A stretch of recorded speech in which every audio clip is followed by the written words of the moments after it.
साधूनां विनाशाय च दुष्कृतां धर्म संस्थापनार्थाय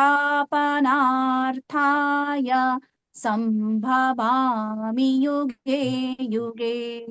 जन्म कर्म च मे दिव्यमेवं यो वेत्ति तत्त्वतः त्यक्त्वा देहं पुनर्जन्म नैति मामेति सोऽर्जुन। वीतरागभयक्रोधा मन्मया मामुपाश्रिताः बहवो ज्ञानतपसा पूता मद्भावमागताः। वसुदेवसुतं देवं कंसचाणूरमर्दनं देवकी परमानन्दं कृष्णौ वन्दे जगद्गुरुं। श्रीकृष्णौ वन्दे जगद्गुरुम्। हरे कृष्ण। हरे कृष्णा। हरे कृष्णा। आप सभी का बहुत बहुत स्वागत है गीता के द्वितीय शतक की यात्रा पे। अब है हम हमने गीता के 3 शतकों में से एक शतक जो है कर्मयोग नामक शतक पूरा कर लिया है। अब हम भक्ति योग शतक शुरुआत करेंगे आज से। देखिए, जब भगवत गीता जब अपने प्रथम अध्याय पढ़ा था अर्जुन विषाद योग। अर्जुन विषाद योग में अर्जुन क्या है, अपने कौटुंबिक मोह और अपने स्वजनों के प्रति मोह के गुरुजनों के प्रति मोह के कारण विषाद में आ जाते हैं। और उस विषाद को दूर करने के लिए भगवान सांख्य योग अध्याय के द्वारा अर्जुन का विवेक को जागृत करते हैं और उसको क्या है, अपने कर्तव्य का आभास कराते हैं भगवान। उसके अपने वास्तविक आइडेंटिफाई को बताते हैं अर्जुन को कि आप जो है अपनी वास्तविक आइडेंटिफाई की क्या है अर्जुन।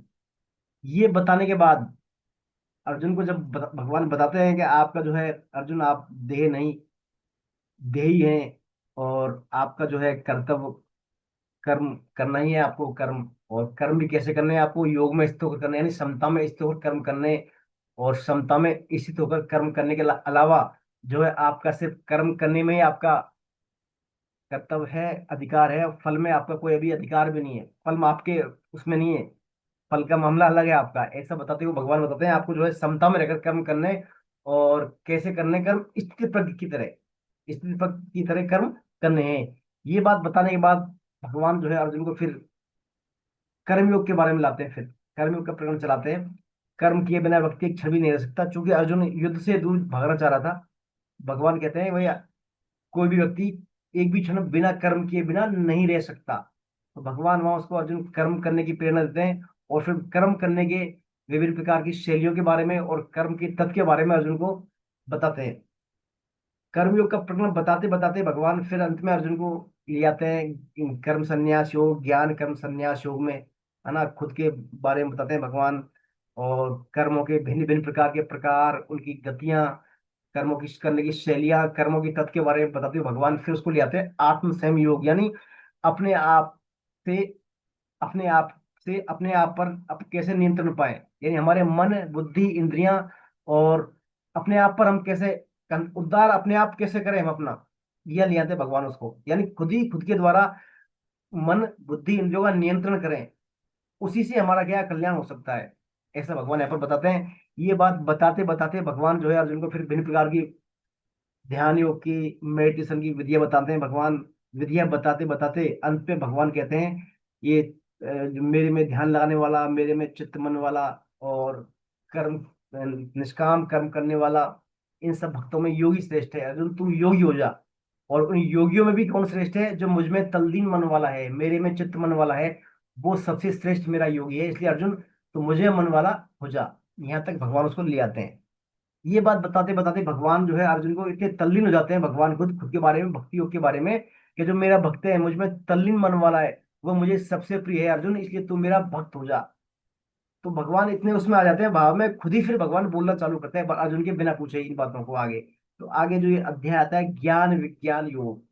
ज्ञान विज्ञान योग में भगवान यही बताते हैं अर्जुन को कि जो मेरा तू भक्त होगा, मुझ में तल्लीन वाला मन वाला कब होगा, जब तुझे ज्ञान सहित विज्ञान का पता होगा कि ज्ञान क्या है विज्ञान क्या है, इन दोनों को जानेगा, तब जो है तू मेरे में तल्लीन मन वाला हो जाएगा। तो ज्ञान विज्ञान योग की शुरुआत में भगवान अर्जुन को बताते हैं कि वास्तव में ज्ञान क्या है। वास्तविक जो ज्ञान है सृष्टि में क्या है, भगवान कृष्ण ही है। कुछ जो भी कुछ कारण है सृष्टि में जो भी दिखने में आ रहा है, आ रहा है, वो सब कुछ कौन है, भगवान कृष्ण है सबके कारण। और ऐसा अनुभव हो जाना कि कृष्ण के अलावा वास्तव में कुछ और है ही नहीं, कृष्ण भगवान के अलावा सृष्टि में जो देखने में दिखने में आ रहा है कुछ है ही नहीं, ऐसा अनुभव हो जाना है विज्ञान। तो भगवान यहाँ पर ज्ञान विज्ञान नामक अध्याय करेंगे की चर्चा करेंगे, यानी जो भी हमें कुछ देखने में सुनने में समझने में आ रहा है सृष्टि में, वो सब क्या है, उसके मूल में कौन है, भगवान कृष्ण है। ऐसा हमें पता लग जाए, ऐसा हमारे अंदर फीलिंग आ जाए, हमारे अंदर हमारी धारणा बन जाए कि सब कुछ भगवान मूल कौन है, कृष्ण है। तो ये तो ज्ञान है, बताया भगवान ने, ये ज्ञान है, मतलब मेरे अलावा कुछ है ही नहीं, मेरे अलावा कुछ और है ही नहीं, ऐसा अनुभूति हो जाए तो वो है विज्ञान। यानी ज्ञान से ऊपर की जो स्थिति है वो है विज्ञान। तो भगवान ज्ञान विज्ञान दोनों बातें यहाँ पर अर्जुन को बताने मैं वाले आ हैं। जाऊंगी हम पे। शुरुआत करते हैं। आप चढ़ गई ना इन पे। कोई- पहले दो श्लोक बोले, कौन बोलेंगे पहले दो, शुरुआत करेंगे पहले दो श्लोक से। इंदिरा जी हैं आज, इंदिरा जी। चलिए महेंद्र जी सर आप बोले सर, दो श्लोक शुरुआत आप करें। हरे हरे कृष्णा प्रभु जी, हरे कृष्णा। कृष्णा बाप। सभी सभी भक्तों के चरणों में प्रणाम। श्री भगवान वाच मय्या शक्तिमनः पार्थ योगं युज्यन्मदाश्रय असंशयं समग्रं मां यथा ज्ञास्यसि तृच्छं ज्ञानं तेऽहं सविज्ञानम् इदं वक्ष्यामि शेषतः यज्ञात्वा नेहं भूयोऽन्य ज्ञातव्यं वशिष्यते। हे प्रथानंदन, मुझ में आसक्त मन वाला, मेरे आश्रित होकर योग का अभ्यास करता हुआ तू मेरे जिस समग्र रूप को निसंदेह जिस प्रकार से जानेगा, उसको उसी प्रकार से सुन। तेरे लिए यह विज्ञान सहित ज्ञान संपूर्णता से कहूंगा, जिसको जानने के बाद फिर इस विषय में जानने योग्य अन्य कुछ भी शेष नहीं रहता। हरे कृष्णा प्रभु जी, हरे कृष्णा। हरे कृष्णा। तो देखिए भगवान यहाँ पर, भगवान शुरुआत कैसे करते हैं, भगवान कहते हैं मैया आसक्त मना पार्थ है योगम युंजन मदाश्रय है। यानी मेरे में आसक्त मन वाला, मेरे में आसक्त मन वाला। देखिए जो भगवान में जिसका मन आसक्त होता है ना, उसको भगवान की याद नहीं करनी पड़ती, अभी तो स्वतः ही भगवान याद में रहते हैं उसकी में। तो भगवान कहते हैं मेरे में आसक्त मन वाला, मेरे आश्रित होकर योग का अभ्यास करता हुआ तू मेरे जिस समय समग्र रूप, जिस मेरे समग्र रूप को, यानी सब कुछ मैं ही हूं ऐसा रूप को निसंदेह जिस प्रकार से जानेगा, वह ज्ञान उचित विज्ञान में तेरे लिए कहता हूं। और उसको सुनने के बाद तुझे कुछ भी जानने योग शेष नहीं रह जाएगा। तो महत्वपूर्ण बात है मैया शक्ति मना, मैया शक्ति मानी, माना साधक का मन भगवान में कैसे लग जाए, अपने आप कैसे लगे। तो इसकी दो बात बताते हैं भगवान, मन भगवान में कैसा लगेगा। यदि साधक जो है सच्ची नियत से भगवान के लिए बैठे, साधक सच्चे मन से सच्ची नियत सच्ची लगन से भगवान के लिए ध्यान कर बैठे, तो भगवान उसको फिर अपना भजन मान लेते हैं, बशर्ते साधन सच्ची नियत से बैठे। जैसे मान लीजिए कोई व्यक्ति कोई अपना काम करवा रहा है, उसके लिए वो किसी नौकर को लाता है काम करवाने के लिए, है ना, भाई आपको काम करना है। और नौकर को लिया था और बैठाते भाई मैं बोलूँ वो काम करना है, आपको बैठ जाओ, जो भी काम है आपको करना है। तो नौकर क्या है, फिर दिन भर बैठा रहता है, मालिक भी लगा रहता है, कुछ बताती नहीं तो बैठा रहता है वो। और शाम होते होते फिर नौकर क्या कहता है कि मालिक मेरी जो है मजदूर दीजिए आज की, मेरी मजदूरी दीजिए आज की। तो मालिक भाई इसको मजदूरी देता ही है उसको, क्यों, क्योंकि दिन भर बैठा है वो, तो आया उसके कहने पर वहां, उसी के लिए बैठा है दिन भर, तो उसकी मजदूरी पक्की हो जाती है फिर। ऐसे ही यदि हम सच्ची नियत से भगवान के लिए बैठेंगे, भगवान का ध्यान करेंगे, भगवान का नाम स्मरण करेंगे सच्ची नियत से, तो उसको भगवान के अपना भजन मान लेते हैं। भगवान भजन मान यानी भगवान के आश्रित होकर बैठे हम, तो उससे भगवान में हमारा स्वतः ही मन लगेगा। पहली बात। दूसरी बात, हम ये माने भगवान अभी यहाँ पर हैं, भगवान यहाँ हैं, अभी हैं, अपने में हैं और अपने हैं, चार बातें हैं। भगवान यहाँ है, अभी भगवान है वर्तमान में यहाँ, और भगवान अपने में है और अपने हैं। ऐसा मानने से कोई भी व्यक्ति किसी भी देश काल व्यक्ति में हमेशा क्या है, कोई भी घटना भगवान से रहित नहीं होती। फिर इस बात को दृढ़ता से व्यक्ति मान ले, भगवान अभी हैं, यहाँ हैं, मेरे हैं और अपने में हैं।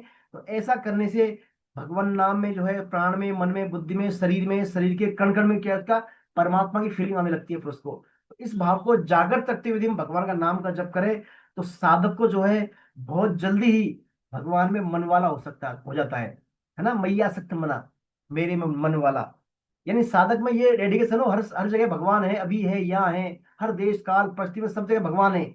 इस भाव से साधक रहे और स्वतः ही जो है सच्चे नियत से भगवान का ध्यान करके बैठे तो साधक अपने आप स्वतः ही जो मैया शक्ति मना वाली स्थिति में फिर आ जाता है। फिर आता है मैया शक्ति मदाश्रय, युंजन मदाश्रय, यानी योग में स्थित हुआ मेरा आश्रय लेकर। युंजन मदाश्रय बोले जिसे केवल मेरी आशा हो, मेरा ही भरोसा हो, मेरा ही सहारा हो। केवल मेरी आशा हो, मेरा भरोसा हो और मेरा ही सहारा हो और मेरा ही विश्वास हो और सर्वथा मेरे आश्रित होकर बैठे, तो ऐसा व्यक्ति कौन है? मदाश्रय, यानी मेरा आश्रय वाला हो जाएगा फिर वो। मैया शक्त तो है ही और मदाश्रय। देखिए आश्रय कब आता है भगवान का हमारा? जब हम भगवान के शरणागत होते हैं, जब हम भगवान के शरणागत होते हैं। और शरणागति में चार पांच बातें आती है। पहला आता है आश्रय, दूसरा आता है अवलंबन और तीसरा आता है आधीनता। आश्रय, अवलंबन, आधीनता और एक आती है प्रपत्ति और सहारा। ये पांचें बातें हो ना हमारी, तो हमारा भगवान की तरफ आश्रय हो जाता है, यानी भगवान की तरफ शरणागति हो जाती है। आश्रय कैसे? जैसे मान लीजिए पृथ्वी है, पृथ्वी का आधार है हमारे लिए सभी का। क्या है? पृथ्वी का आधार है हमारे। पृथ्वी के आश्रय के बिना हम नहीं जी सकते। उठना बैठना सब कुछ पृथ्वी पर तो डिपेंड अपना, तो अपन का पृथ्वी का आश्रय है। ऐसे ही हम सोचे प्रभु के आश्रय के बिना, यानी प्रभु के आधार के बिना भी हम कुछ नहीं कर सकते। जो भी कुछ कर रहे हैं प्रभु के आश्रय से कर रहे हैं, ऐसा हम धारणा रखें तो हमारा किसका? प्रभु का आश्रय हो जाएगा। आश्रय के बाद दूसरा आता है अवलंबन। अवलंबन बोले तो सब अपन जो सहारा लेते हैं। जैसे अपना गले का वो बांधते हैं, हाथ टूट जाता है तो गले में बांधते हैं ना रस्सी, वो एक वो सपोर्ट के लिए हाथ ऐसा रखते हैं उससे, यानी अवलंबन सपोर्ट के लिए, है ना। जैसे हाथ की हड्डी टूटने पर डॉक्टर जो पट्टी बांध देता है, सहारा लेते हैं, ऐसे ही हमारा सहारा क्या है? ऐसे ही संसार से निराशा अनाशित होकर हम भगवान का ही गले पड़ जाए, यानी भगवान का ही हमारा सिर्फ अवलंबन हो। संसार में हमारा 1% भी आश्रय ना हो, जो भी कुछ सहारा सपोर्ट हो, आश्रय सिर्फ भगवान का। तो यानी भगवान का ही पकड़ लेना, क्या है? भगवान का अवलंबन है वो। हम जो भी हमें प्रतिकूलता है, परिस्थिति है, उस परिस्थिति में, हर परिस्थिति में भगवान को पकड़ ले हम, भगवान के अवलंबित हो जाए, है ना। तो आश्रय, अवलंबन। तीसरा आता है आधीनता।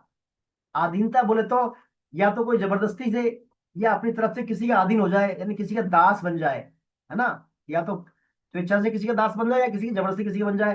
तो यहाँ हम क्या, केवल भगवान के ही होकर, केवल भगवान का आश्रय लेकर अनन्य भाव से सर्वथा भगवान का दास बन जाना, अनन्य भाव से भगवान का दास बन जाना और केवल भगवान को ही अपना स्वामी मान लेना। मैं भगवान का और भगवान मेरे। तो ये है आधीनता। तो हम अवलंबन, आधीनता ले लें, आश्रय ले लें।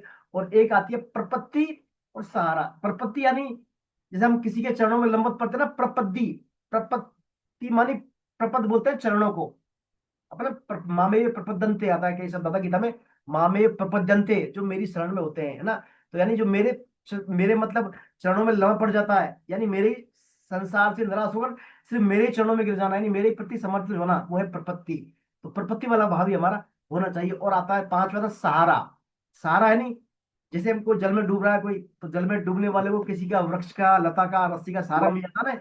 ऐसे ही संसार में बार बार जन्म मरण में डूबने के वजह से हम भगवान का सहारा लें, भगवान का आधार लें। तो वो क्या है? भगवान का सहारा लेना, है ना। तो ये पांचों बातें हम कर लेंगे तो हम क्या है? भगवान में मदाश्रय, मेरे में आश्रित वाला हो जाएगा, यानी भगवान का आश्रय पूरा हो जाएगा हमारा। कैसे? अवलंबन, आश्रय, सहारा, आधीनता और प्रपत्ति और सहारा, सब कुछ क्या है? भगवान का हो। तो हमारी भगवान की तरफ जो शरणार्थी वाला मामला है वो क्या है? पूरा हो जाएगा। तो शरणार्थी हो जाएगा और आसक्त मन हो जाएगा हमारा भगवान में, हम सच्चे मन से भगवान के लिए बैठेंगे। तो इस प्रकार भगवान कहते हैं ऐसे मेरे में आसक्त मन वाला और मेरी शरण वाला भक्त को जो है, उसको मैं पुनः जो है ज्ञान सहित विज्ञान बताऊंगा, जिसको जानने के बाद उसके लिए शेष फिर कुछ भी नहीं रह जाएगा। ये भगवान प्रथम श्लोक के माध्यम से भगवान बताना चाह रहे हैं। फिर जो सेकंड नंबर श्लोक है, ज्ञानम तेहम ज्ञानम विख्याम शेषतः, यानी भगवान कह रहे हैं मेरे अलावा कुछ है ही नहीं संसार में, मेरे अलावा कुछ है ही नहीं। कैसे? भाई भगवान की दो प्रकृति है संसार में, एक तो होती है अपरा प्रकृति और एक परा प्रकृति। तो अपरा और परा प्रकृति की स्वतंत्र सत्ता बिल्कुल भी नहीं है, ये मेरे वजह से है दोनों प्रकृति। तो ये ज्ञान है, यानी अपरा प्रकृति और जो परा प्रकृति। देखिए अपरा पर एक तो परा प्रकृति होती है, उसको हम बोलते हैं भगवान की, मतलब एक प्रकार से अंतरंगा शक्ति, यानी अपना जो भगवान का रूप है, आत्मा, सोल, है ना, देही, इसको बोलते हैं परा प्रकृति। क्या बोलते हैं इसको? परा प्रकृति। और इसके अलावा दूसरी आती है अपरा प्रकृति। अपरा प्रकृति में क्या होता है? सब आ गया, संसार, पंचभूत, पंच महाभूत, ज्ञानेन्द्रिया, कर्मेंद्रिया, विषेंद्रिया, मन, बुद्धि, सब आ गए इसके अलावा, परा के अलावा। तो परा प्रकृति को बोलते हैं भगवान की अंतरंगा शक्ति, और अपरा प्रकृति को बोलते हैं भगवान की बहिरंगा शक्ति। दो ही शक्ति है भगवान की, दोनों किसकी है? भगवान की। इनके अलावा कुछ है ही नहीं, ये तो ज्ञान है। ये क्या है? ज्ञान है।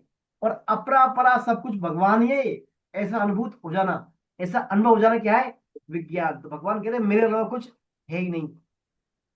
देखिए भगवान की तीन शक्ति आती है, परा अपरा, एक और आती है तटस्थ शक्ति। तटस्थ शक्ति में हम जीव आते हैं, जो हमने अपने आप को संसार को धारण कर रखा है ना, जीवात्मा है हम, जिन्होंने हमें जगत को धारण कर रखा है। जैसे समुद्र के किनारे पर कभी पानी आता है, कभी चला जाता है, कभी आता है, कभी चला जाता है, ऐसे हमारा क्या है? जीवात्मा क्या है? कभी हम भगवान की ओर, कभी संसार की ओर, कभी भगवान की ओर, कभी संसार की ओर। तो हम आते हैं तटस्थ शक्ति में। भगवान की हम कौन है? तटस्थ शक्ति, कभी इधर कभी उधर। और एक होती है अंतरंगा, जो परा प्रकृति है भगवान की शुद्ध, जो श्रेष्ठ श्रेष्ठ वो है। और एक होती है अपने माया दिख रही है मेरे को, माया, वो है भगवान की अपरा प्रकृति। तो दोनों प्रकृति की है भगवान की, उनके अलावा कुछ है ही नहीं। दोनों भगवान की है, भगवान के अलावा कुछ है नहीं। यही क्या है? ज्ञान विज्ञान। तो भगवान बताना चाह रहे हैं इस श्लोक में, केवल ज्ञान से तो क्या हमारी मुक्ति होती है। हम ये जान लें भाई सब कुछ भगवान के अलावा किसी की स्वतंत्र सत्ता है नहीं, तो ये ज्ञान से मुक्ति होती है। पर जो है प्रेम का तो आनंद जो है तभी मिलता है जब हम ज्ञान के साथ क्या विज्ञान को भी जान लें, यानी उसको अनुभव भी कर लें, हम भगवान के अलावा कुछ है ही नहीं। तो ज्ञान भी मिलेगा और प्रेम भी भगवान का प्राप्त होगा। तो देखिए ज्ञान तो उस धन की तरह है, ज्ञान ज्ञान तो होता है ना, ज्ञान यानी भगवान को जानना, सब कुछ भगवान ही है। तो ज्ञान धन की तरह है, और विज्ञान किसकी तरह? आकर्षण की तरह। जैसे धन के आकर्षण में जो सुख है वह धन में नहीं है हमारे लिए। किसी होता है ना धन के आकर्षण में सुख, पैसा संग्रह करने में लगे रहेंगे, लगे रहेंगे, लगे रहेंगे, आएगा आएगा। और जब पैसा आ जाता है फिर वो फीलिंग नहीं आती, फिर आ जाता है जब, है ना। तो धन के आकर्षण में जो सुख है वह धन के, जो मतलब जो धन के आकर्षण में सुख है वह धन में नहीं है। ऐसे ही विज्ञान यानी भक्ति में जो आनंद है भगवान की भक्ति में, वह ज्ञान में आनंद नहीं है। ज्ञान से तो अखंड रस मिलता है हमें, ज्ञान से तो क्या मिलता है? अखंड रस, नॉन ब्रेकेबल रस मिलता है। पर विज्ञान से प्रतिक्षण वर्धमान बढ़ने वाला रस मिलता है, प्रतिक्षण बढ़ने वाला, निरंतर बढ़ने वाला मिलता है भगवान की भक्ति से। तो ज्ञान से अखंड रस मिल गया, और विज्ञान से प्रतिदिन वर्धमान बढ़ने वाला रस मिलता है। इसलिए विज्ञान से ज्ञान कहने में भगवान का लक्ष्य क्या है? मुख्य रूप से विज्ञान की तरफ ही है, और उसी को भगवान श्रेष्ठ बताना चाहते हैं, क्योंकि विज्ञान जो है, ज्ञान चेत विज्ञान भगवान की समग्रता का वाचक है। भगवान की समग्रता यानी सब कुछ क्या है? भगवान का वाचक है विज्ञान, है ना। तो ये इस श्लोक भगवान कहना चाह रहे हैं। इसको जानने के बाद अर्जुन तेरे लिए कुछ शेष नहीं, तो यदि ज्ञान सहित विज्ञान को जान जाएगा तो इसको जानने के बाद तेरे लिए जानने योग, करने योग, प्राप्त करने योग कुछ भी शेष नहीं रह जाएगा। ये यहाँ पर भगवान बताना चाह रहे हैं। ये सब बात जो अर्जुन को भगवान बता रहे हैं, ज्ञान विज्ञान सब कुछ मैं हूं, है ना, मेरा कुछ है नहीं। तो अर्जुन सोचता है भाई भगवान सब ऐसा कुछ है, तो सभी व्यक्ति फिर आपके बारे में क्यों नहीं जान जाते? सभी आपके प्रेमी क्यों नहीं बन जाते? आप कह रहे हैं कि मैया सक्त मना, योग युंजन मदाश्रय, मेरे में आसक्त मन वाला, सबसे उसको कुछ जानने कुछ कहने था, सब कुछ बातें, फिर लोग ऐसा क्यों नहीं जानते आपको? क्यों आपकी तरफ आकर्षित क्यों नहीं होते? उस जिज्ञासा को दूर करने के भगवान फिर अगला श्लोक बोलते हैं 7.3। 7.3 में कौन पढ़ेंगे? 7.3 श्लोक बोल दें आप ही, डॉक्टर साहब। हाँ जय पढ़, श्री कृष्ण भैया। हाँ हरे हरे कृष्ण। मनुष्याणां सहस्रेषु कश्चिद्यत्यति सिद्धये यततामपि सिद्धानां कश्चिन्मां वेत्ति तत्त्वतः। हजारों मनुष्यों में कोई एक सिद्धि कल्याण के लिए यत्न करता है, और उन यत्न करने वाले सिद्धों मुक्त पुरुषों में कोई एक ही मुझे यथार्थ रूप से जानता है। बहुत सुंदर। तो देखिए भगवान ने फिर क्या बताया कि अर्जुन की था ना मन में, भाई सभी आपको फिर क्यों नहीं कल्याण कर लेते अपना आपको जानकर? तो भगवान कह रहे हजारों मनुष्यों में, मनुष्याम सहस्रेषु, हजारों मनुष्य में से कोई एक जो है कल्याण के लिए यत्न करता है। कोई नहीं करता कल्याण, हजारों में एक करता है। और उन यत्न करने वाले पुरुषों में से भी कोई एक ही मुझे जो है यथार्थ रूप से जान पाता है। देखिए कैसा भगवान का फॉर्मूला है, हजारों में से कोई एक तो करता है प्रयास, और उनमें कोई बिरला ही जो है भगवान को जान, जबकि इतना कुछ सहज बता दिया भगवान ने, सब कुछ भेद खोल दिया, परा अपरा सब कुछ मेरी है, मेरा लोग कुछ है नहीं, फिर भी लोग क्या है क्यों नहीं आते? क्योंकि हजारों में से ज्यादातर लोग क्या है, संसार में आ सकते हैं। ज्यादातर लोग क्या है, संसार में आ सकते हैं। तात्पर्य इसका है भाई, देखिए जिसमें मनुष्यता है, ज्यादातर मनुष्य क्या है, ज्यादातर मनुष्य जो है पशुओं की तरह लगे रहते हैं। देखिए शास्त्रों अनुसार तो आहार निद्रा भय मैथुन में, संसार के सुख में आ सकते हैं, अपने इंद्रियों को तृप्ति में आ सकते हैं, है ना, ऐशो आराम देना चाहते हैं संसार से, तो वो उनमें क्या है, फिर वो भाव नहीं है भगवान की प्राप्ति करने।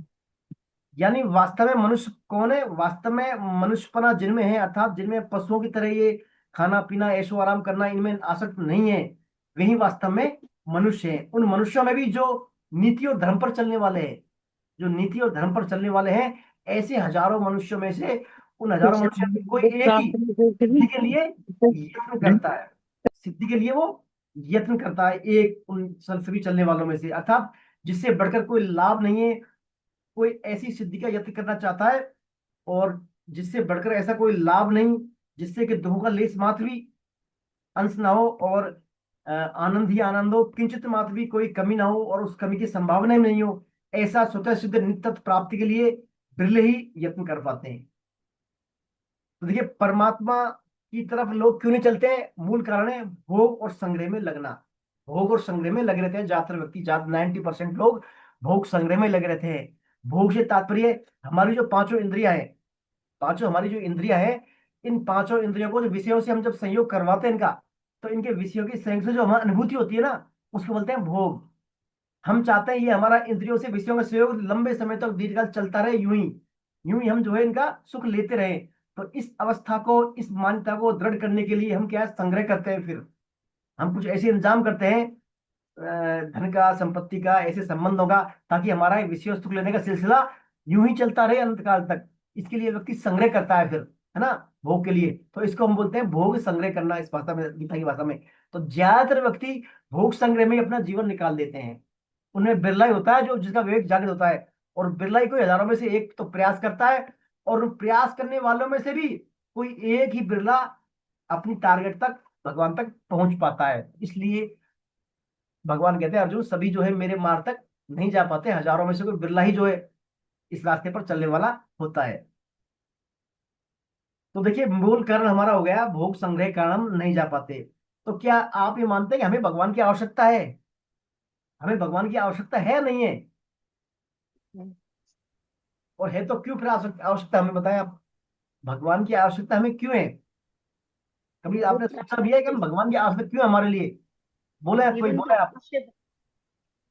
हाँ संतोष जी आप बोल रही हैं, बोले आप, संतोष जी बोले, क्या बोल सर रही हैं? जीवन सर जब जीवन का उद्देश्य भगवत प्राप्ति है तो ईश्वर को तो प्राप्त करना ही है।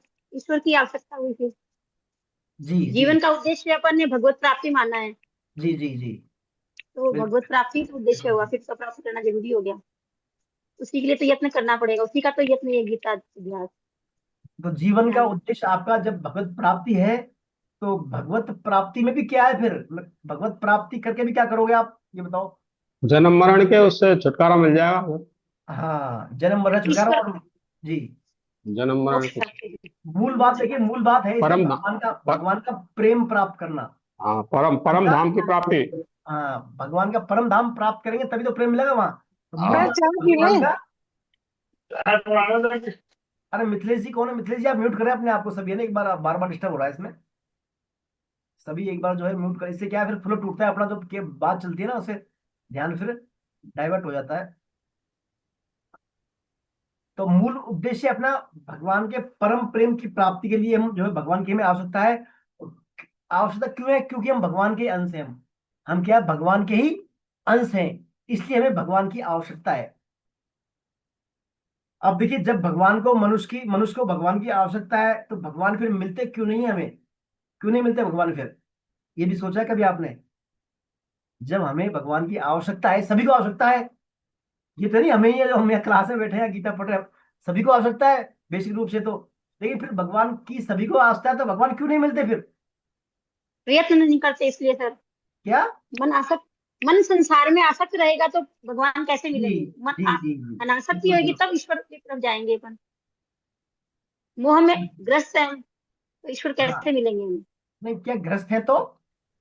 मोह में ग्रस्त है, बच्चों में, परिवार में, ये मेरा, हाँ हाँ तो हाँ ईश्वर हाँ कैसे मिलेंगे? जी।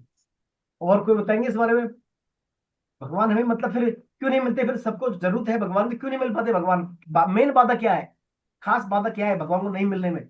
कभी सोचा है आपने इस बारे में? मताग्रह, मताग्रह, अपना मताग्रह। मताग्रह कैसे? क्या अपने मतलब? अपन हर चीज का अपन सॉल्यूशन निकाल लेते, नहीं ऐसे करेंगे ऐसे करेंगे, ईश्वर का जो मेन उद्देश्य होना चाहिए उस तक पहुंचते नहीं है। और कोई बोलना चाहेंगे? भगवान को पूर्ण रूप भगवान से की कई समर्पण बातें फॉलो नहीं करते। करने से, एक एक बोले, आप एक एक बोले। हाँ अलका जी क्या बोल रही है? भगवान को पूर्ण रूप समर्पण करने से, मीरा जैसी लगन लगने से, जब संसार से विरक्ति बिल्कुल हो जाए, भगवान के चरणों में अर्पण सब कुछ कर दे, तो भगवान में जो लौ एक लगती है वो लगे तो भगवान मिल सकते हैं। जी। समर्पण, और समर्पण। डॉक्टर साहब क्या बोल, डॉक्टर साहब बोल रहे थे, डॉक्टर गुप्ता जी बोल रहे थे ना? हाँ सर। भगवान ने जो बातें कही है उनको हम फॉलो नहीं करते हैं इस वजह से। जी चलिए, सबका अच्छे सही जवाब है। देखिए मूल बात जो है इसमें क्या है, खास कारण क्या है इसका? कारण ये है, मनुष्य जो है, साधारण मनुष्य भगवान की प्राप्ति के बिना सुख आराम से रहता है। उसको भगवान की प्राप्ति के बिना भी सुख आराम लगता है संसार में, लगता ही है ना भाई? भगवान की प्राप्ति के बिना सुख आराम से जीवन निकल जाता है, क्योंकि सुखों में आ सकते हैं वो, सुखों में आ सकते हैं। तो इन सुखों में आसक्त होने के कारण वो क्या है, अपनी जो खास आवश्यकता है, उसकी खास आवश्यकता भगवान की प्राप्ति है, उसको भूल जाता है, उसको भूल रहता है वो इन सुखों में रमण करते हुए। और वह फिर क्या करता है, जो उसे वस्तु मिल जाती है, उस मिली हुई वस्तु में अपनी मिली हुई जो योग्यता मिलती है, उसको सामर्थ्य मिलता है, उसी में संतोष कर लेता है। उसी में संतोष कर लेता है, भाई भगवान है, सब कुछ परिवार है, सब कुछ ठीक है, उसी में संतोष कर लेता है। अगर वह भगवान की आवश्यकता का यदि अनुभव करेगा, इससे परे हटके यदि भगवान की आवश्यकता का अनुभव करेगा, तो भगवान की प्राप्ति में फिर देर नहीं है उसको, यदि उस आवश्यकता को अनुभव करे तो। लेकिन हम क्या है, भूल जाते हैं फिर, जो मिला है छुट्टी मिल गया उसमें क्या है, हम भूल के रह जाते हैं, फिर उसी में संतुष्ट हो जाते हैं। और यदि भगवान की प्राप्ति का यदि अनुभव करें, आवश्यकता अनुभव करें, तो फिर भगवान की प्राप्ति में देर नहीं है। क्यों देर नहीं है? क्योंकि जो नित्य प्राप्त है, भगवान तो नित्य प्राप्त है ही, जो नित्य प्राप्त है उसकी प्राप्ति में देरी क्या? फिर क्या देरी भगवान की प्राप्ति में? भगवान कोई वृक्ष तो है नहीं जो आज बोएंगे वर्षों बाद फल मिलेगा, ऐसा तो कुछ है नहीं है। वे तो सब देश में, सब काल में, सब समय में, हमेशा सब अवस्थाओं में, हर जगह जो कि त्यों विद्यमान है। बस हम ही उनसे क्या है, विमुख हुए हैं। हम ही उनसे विमुख हुए, वे हमसे कभी विमुख हुए नहीं भगवान। तो उसमें देरी हमारी है भगवान को नहीं मिलने में, हम भूल गए उनको। हम क्या इन्हीं सुख में रमण कर रहे हैं बस संसार में ही। हम उस आवश्यकता को भूल गए, मूल आवश्यकता है। बशर्ते हम भगवान को याद करें, उस आवश्यकता को भी याद करें, तो भगवान को फिर मिलने में देर है नहीं। तो सर मुख्य कारण है हमारी जो सर हम। जी। सर, काम क्रोध लोभ मोह ये सारी चीजें तो हैं, बाधाएं। नहीं तो सर, ये बाधाएं कब आती हैं? अब देखिए, काम क्रोध कब आता है हमारे में अंदर, बताइए कब आएगा? हम कामनाएं बनी रहती है। संसार के सुख में आ सकते हैं। संसार के सुख में आ सकते क्या होगा, हम चाहते हैं हमारी वो सुख बराबर बना रहे, उसमें कोई बाधा ना पहुंचाए। तो सुख में बाधा पहुंचती है तो फिर क्रोध आता है हमारे को, क्रोध आता है ना, सुख में बाधा पहुंचती है। तो मूल क्या है, हमारी संसार के सुख में रमण कर रहे हैं हम। जब तक ये सुख लेने का भाव रहेगा ना, तब तक कामना भी आएगी, आसक्ति भी आएगी, ममता सब रहेंगे, और क्रोध भी आएगा, और पतन का रास्ता भी जो क्लियर रहेगा अपना, है ना? यही बाधा है सबसे बड़ी। हाँ, मूल बाधा है सुख आसक्ति, संसार हाँ, की सुख आसक्ति। इस सुख आसक्ति में भूल जाते हैं भगवान को, मूल आवश्यकता को। भगवान ये नहीं कहते कि सुख में रहो आप, मेरे को मतलब भूल जाओ। सुख तो आप कीजिए, संसार में रहिए, निर्वाह कीजिए जो अपना है, लेकिन मेरे भी अब याद कीजिए आप, मेरे भी ध्यान रखिए। आज मूल आवश्यकता मैं हूं आपकी, क्योंकि आप मेरे अंश है, और मूल लक्ष्य भी आपका, आपको मनुष्य जन्म मैंने दिया है ना? मनुष्य जन्म दिया है तो किस लिए दिया है आपको? ताकि आप इस चक्कर से फ्री हो जाओ। इसलिए भगवान भी यही कहते हैं यहाँ पर, सभी काम करते हुए मेरे को भी। तो उनमें ऐसे क्या है, बहुत लोग बहुत कम होते हैं देखिए। तभी तो मनुष्य राम सहस्र स्तुत कछित सिद्ध है, भगवान कह रहे हैं। हजारों इसको एक इस बात को याद रखता है। यदि हम इस बात को याद रखेंगे, तो भगवान फिर स्वतः ही जो है हमें एक कदम बढ़ाएंगे, तो भगवान हमारी तरफ 4 कदम बढ़ाएंगे फिर, है ना? तो देर हमारी नहीं है, देर किसकी है? देर किसकी? भगवान की देर हमारी है, भगवान की देर नहीं है। भगवान तो नित्य प्राप्त है। आज आपने प्रण किया तो आज ही भगवान की तरफ, आपकी तरफ अट्रैक्ट हो जाएंगे, बशर्ते हम प्रयास करें। तो इसलिए भगवान ने कहा ना, अपना कल्याण आप करें, अपना कल्याण आप करें, अपना उद्धार आप करें। और यदि अपना उद्धार कर लेंगे तो आप ही अपने सबसे बड़े मित्र हैं। और अपना उद्धार करने की आप में जिज्ञासा नहीं है, कल्याण करने का भाव नहीं है, तो आप ही अपने बड़े शत्रु हैं। इसलिए भगवान ने 6.5 में कहा था ये बात, है ना? आइए, ये सब बातें भगवान के जब अर्जुन को बता दी कि ऐसे ऐसे बात है, जो हमारी दृष्टि जो है विराट की तरफ होनी चाहिए, यानी संसार सुख सुख छोटा सुख है, हमारी दृष्टि परमात्मा ने विराट की तरफ होनी चाहिए। आइए, अब देखिए, जब भगवान ने ये बात बता दी, है ना, अब उनके जो है बहुत कम लोग करते हैं, और मेरे अलावा कुछ है नहीं, मेरे अलावा संसार में कुछ है नहीं, तो मेरे अलावा संसार में कुछ है नहीं, उस बात को भगवान और विस्तार से खोलते हैं आने वाले श्लोकों में, कि मैं कैसे कैसे विद्वान संसार में हूँ। आइए, श्लोक नंबर 4 और 5 पढ़े। श्लोक सर नंबर मैं 4, पढ़ूं? 5, हाँ पढ़े, आप पढ़े। भूमिरापो अनिलो वायु खं मनो बुद्धिरेव च अहंकार इति यं मे भिन्ना प्रकृतिरष्टधा अपरेयम् इति त्वन्या प्रकृतिं विद्धि मे परां जीवभूतां महाबायो अयेदं धार्यते जगत्। पृथ्वी, जल, तेज, वायु और आकाश, ये पंच महाभूत और मन, बुद्धि तथा अहंकार, इस प्रकार ये 8 प्रकार के भेदों वाली मेरी अपरा प्रकृति है। और हे महाबाहो, इस अपरा प्रकृति से भिन्न जीव रूप बनी हुई मेरी परा प्रकृति को जान, जिसके द्वारा यह जगत धारण किया जाता है। हरे कृष्णा गुरु जी। हरे कृष्णा। तो देखिए, अब भगवान ने बोल दिया अपनी अपरा और परा के बारे में, है ना। तो अपरा प्रकृति क्या है? भगवान की 8 तत्वों से मिलकर बनी है। बाद में और अपना आगे और विस्तार से पढ़ेंगे इसको, फिलहाल 8 तत्वों के बारे में जान लें। 8 तत्व कौन कौन से भगवान के, अपरा प्रकृति के? पृथ्वी, जल, अग्नि, वायु और आकाश, ये इनका सीक्वेंस ऑर्डर है। सबसे बड़ी पृथ्वी, है ना, सबसे मतलब स्थूल, उससे छोटा जल, उससे सूक्ष्म, उससे सूक्ष्म तेज यानी अग्नि, उससे सूक्ष्म वायु, और सबसे सूक्ष्म आकाश। ये क्रम है इनका। और इनका जो ये क्रम के अलावा क्या होता है, जो सबसे सूक्ष्म है वो ज्यादा पावरफुल रहता है, वो ज्यादा पावरफुल है ना। तो इसमें आकाश सबसे पावरफुल है, प्रबल। तो 5 तो ये पंच महाभूत है। इसके अलावा क्या? मन, बुद्धि, अहंकार, ये भी आएगा सीक्वेंस है इनका। मन उससे सूक्ष्म बुद्धि, और उससे भी सूक्ष्म हमारा अहंकार। तो सबसे सूक्ष्म है अहंकार। यदि आपने अहंकार में परिवर्तन कर लिया, तो फिर आपका सब ऑर्डर में पूरा परिवर्तन मन में हो जाता है, बुद्धि में हो जाता है ना। तो ये 8 तत्व से मिली भगवान की अपरा प्रकृति है।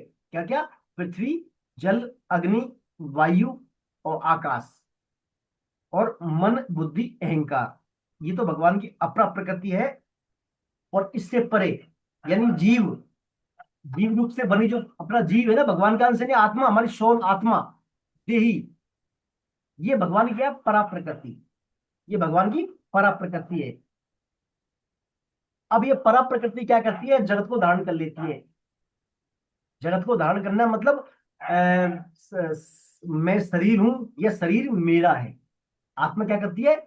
आत्मा का जो धारण करना क्या है? परा प्रकृति। परा प्रकृति का द्वारा जगत का धारण करना, यानी हमारी जो आत्मा है वो या तो अपने को शरीर मान लेती है, या शरीर को अपना मान लेती है। जैसे मानती है मैं शरीर हूं, अपने को शरीर मान लिया उसने, तो मैं शरीर हूं ऐसा मानने से उसमें क्या? अहंकार आ जाता है। और यह शरीर को अपना मानने से मेरा शरीर है, मेरा शरीर है, तो मेरा शरीर मानने से ममता आ जाती है।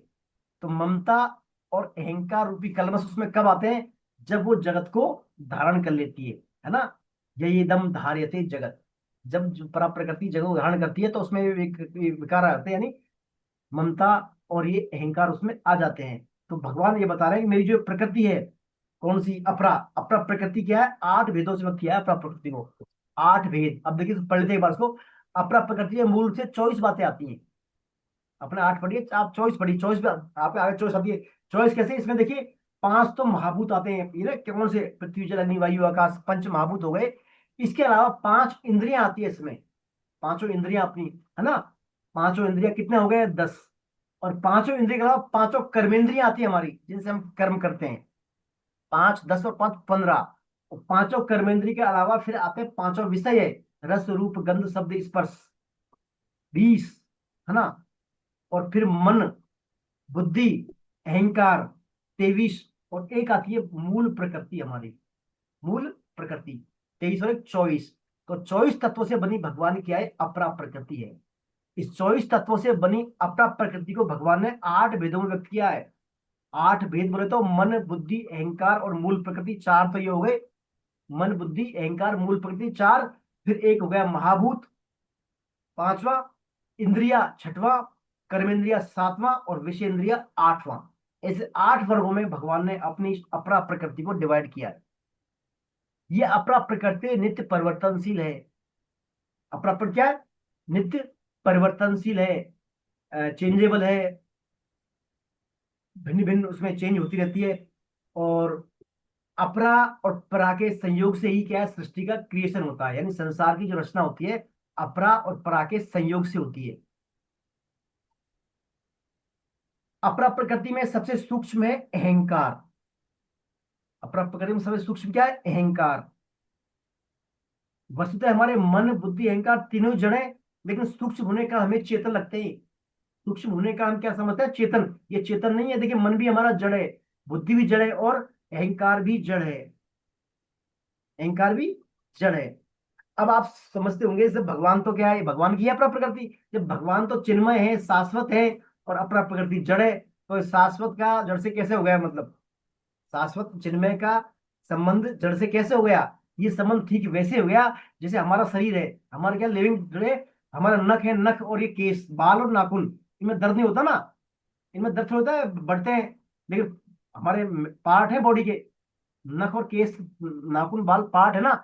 ऐसे ही हमारे भगवान की जो है चिन्मय तत्व है भगवान, उनकी प्रकृति अपरा प्रकृति जड़ है, वो परिवर्तनशील है, नाशवान है ना, भगवान से भिन्न नहीं है, भगवान का ही पार्ट है, भगवान का ही पार्ट है, जो कुछ दिख रहा है भगवान का ही है।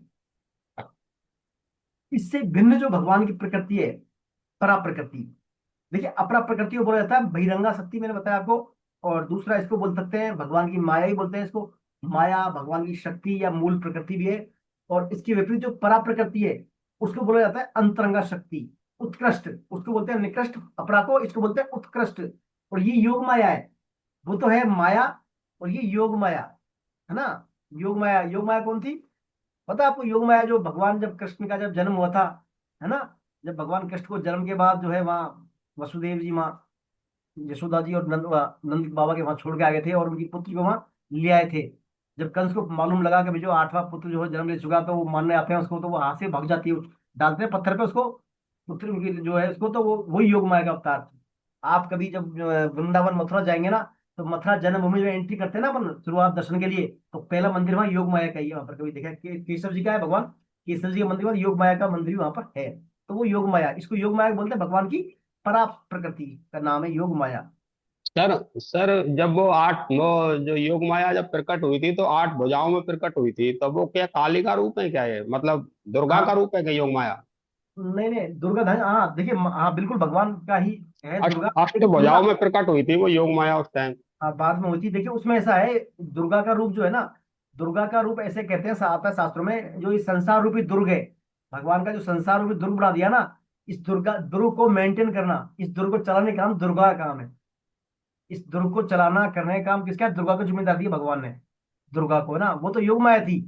दुर्गा मीन्स जो संसार रूपी दुर्ग को चलाने में मेंटेन करने में भगवान की सहायता करती है। तो संसार में जो कामा तो लोग होते हैं आसक्ति वाले, सब दुर्गा की पूजा करते हैं, ताकि संसार में हमारा सही मेंटेन होता रहे, संसार हमारा सही संचालन होता रहे। तो दुर्गा की पूजा इसीलिए की जाती है ना। दुर्गा की पूजा लोग संसार को मेंटेन करने के लिए, जिम्मेदारी है दुर्गा की, कैसा चले, भगवान का दुर्ग ये बनाया हुआ है, भगवान का प्रतिनिधि वो दुर्गा भी, भगवान का प्रतिनिधि है। यदि हम उसमें कामना को लेकर पूजा करेंगे तो फिर हम क्या है, फंसने वाला काम होगा। बाकी भगवान का स्वरूप मान कर उसकी उपासना करेंगे तो भगवान की उपासना मानी जाएगी दुर्गा की, है ना। तो वो हरे हरे योग कृष्णा, हरे योग कृष्णा माया। प्रभु जी, हरे कृष्णा प्रभु जी। जी प्रभु जी बोले सर। कि सर जब वो प्रकट हुई थी तो योग माया के रूप में प्रकट हुई थी, और हाँ कंस जो पटका तो अष्टभुजा होकर के विंध्यवासिनी में जा करके वो विराजमान हुई है। हाँ, कई विंध्यवासिनी जगह। माता जो हाँ हाँ विंध्यवासिनी हाँ, माता जो है वो कृष्ण की पराशक्ति है। बिल्कुल बिल्कुल बिल्कुल तो बिल्कुल। वो योग माया पर दुर्गा नहीं हुई ना सर? क्या अलग अलग है क्या? ये एक ही है देखिए योग सर, माया का? वो बताओ सर, अष्टभुजाओं में नहीं, प्रकट हुई योग थी। माया ही दुर्गा रूप में हो गई है सर। योग माया जो है ना सर, देखिए दुर्गा, दुर्गा जो है, आप बोले दुर्गा जो माता है, उसका मेल कारण जो संसार रूपी दुर्गा भगवान का बनाया हुआ है, इसका मेंटेन करना है ना। उसका काम मेंटेन करना। योग माया से ही फिर दुर्गा है बाद में, योग माया से ही दुर्गा का अवतरण है बाद में।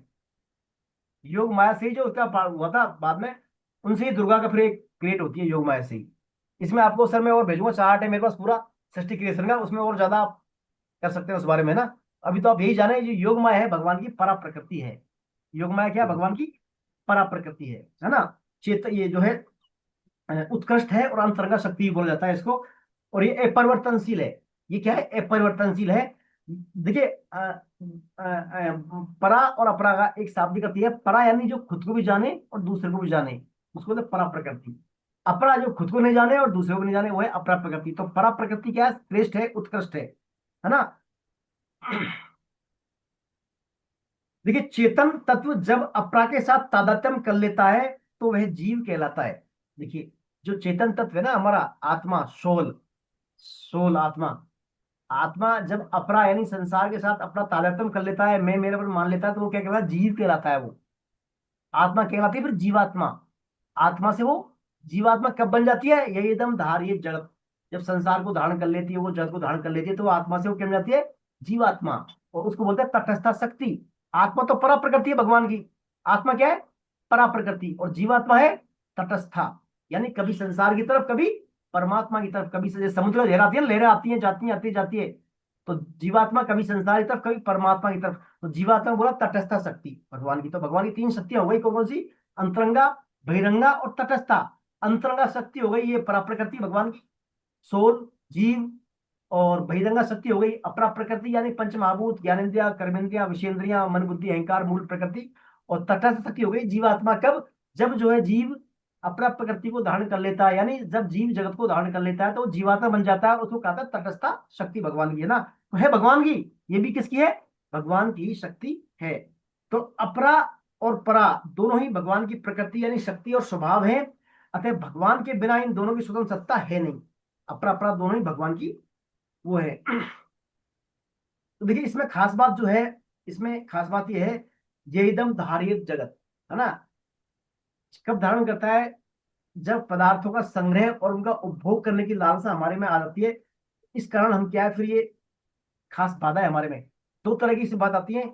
एक तो क्या है, संग्रह करते हैं इसके लिए हम, है ना।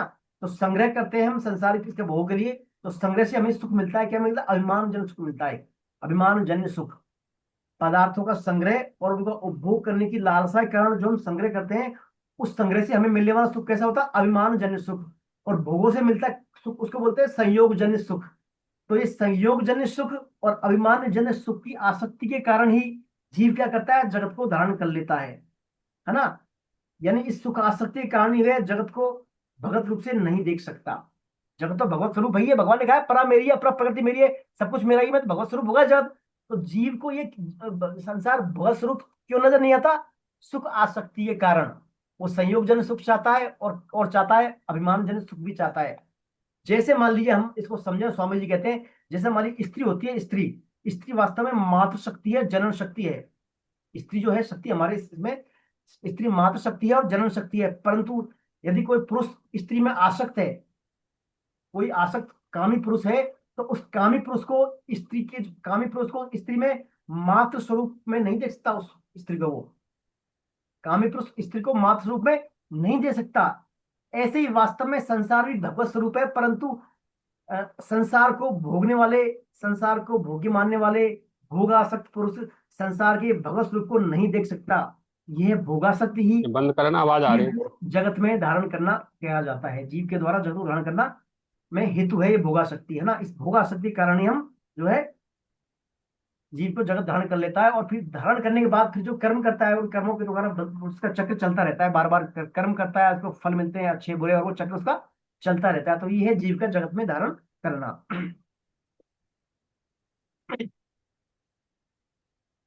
तो मेन हमारा क्या हो गया इसमें? संसार में सुख आसक्ति के कारण ही जीव जगत को धारण करता है, और इस कारण जो है इसको फिर बार बार इसका संसार में आना जाना लगा रहता है।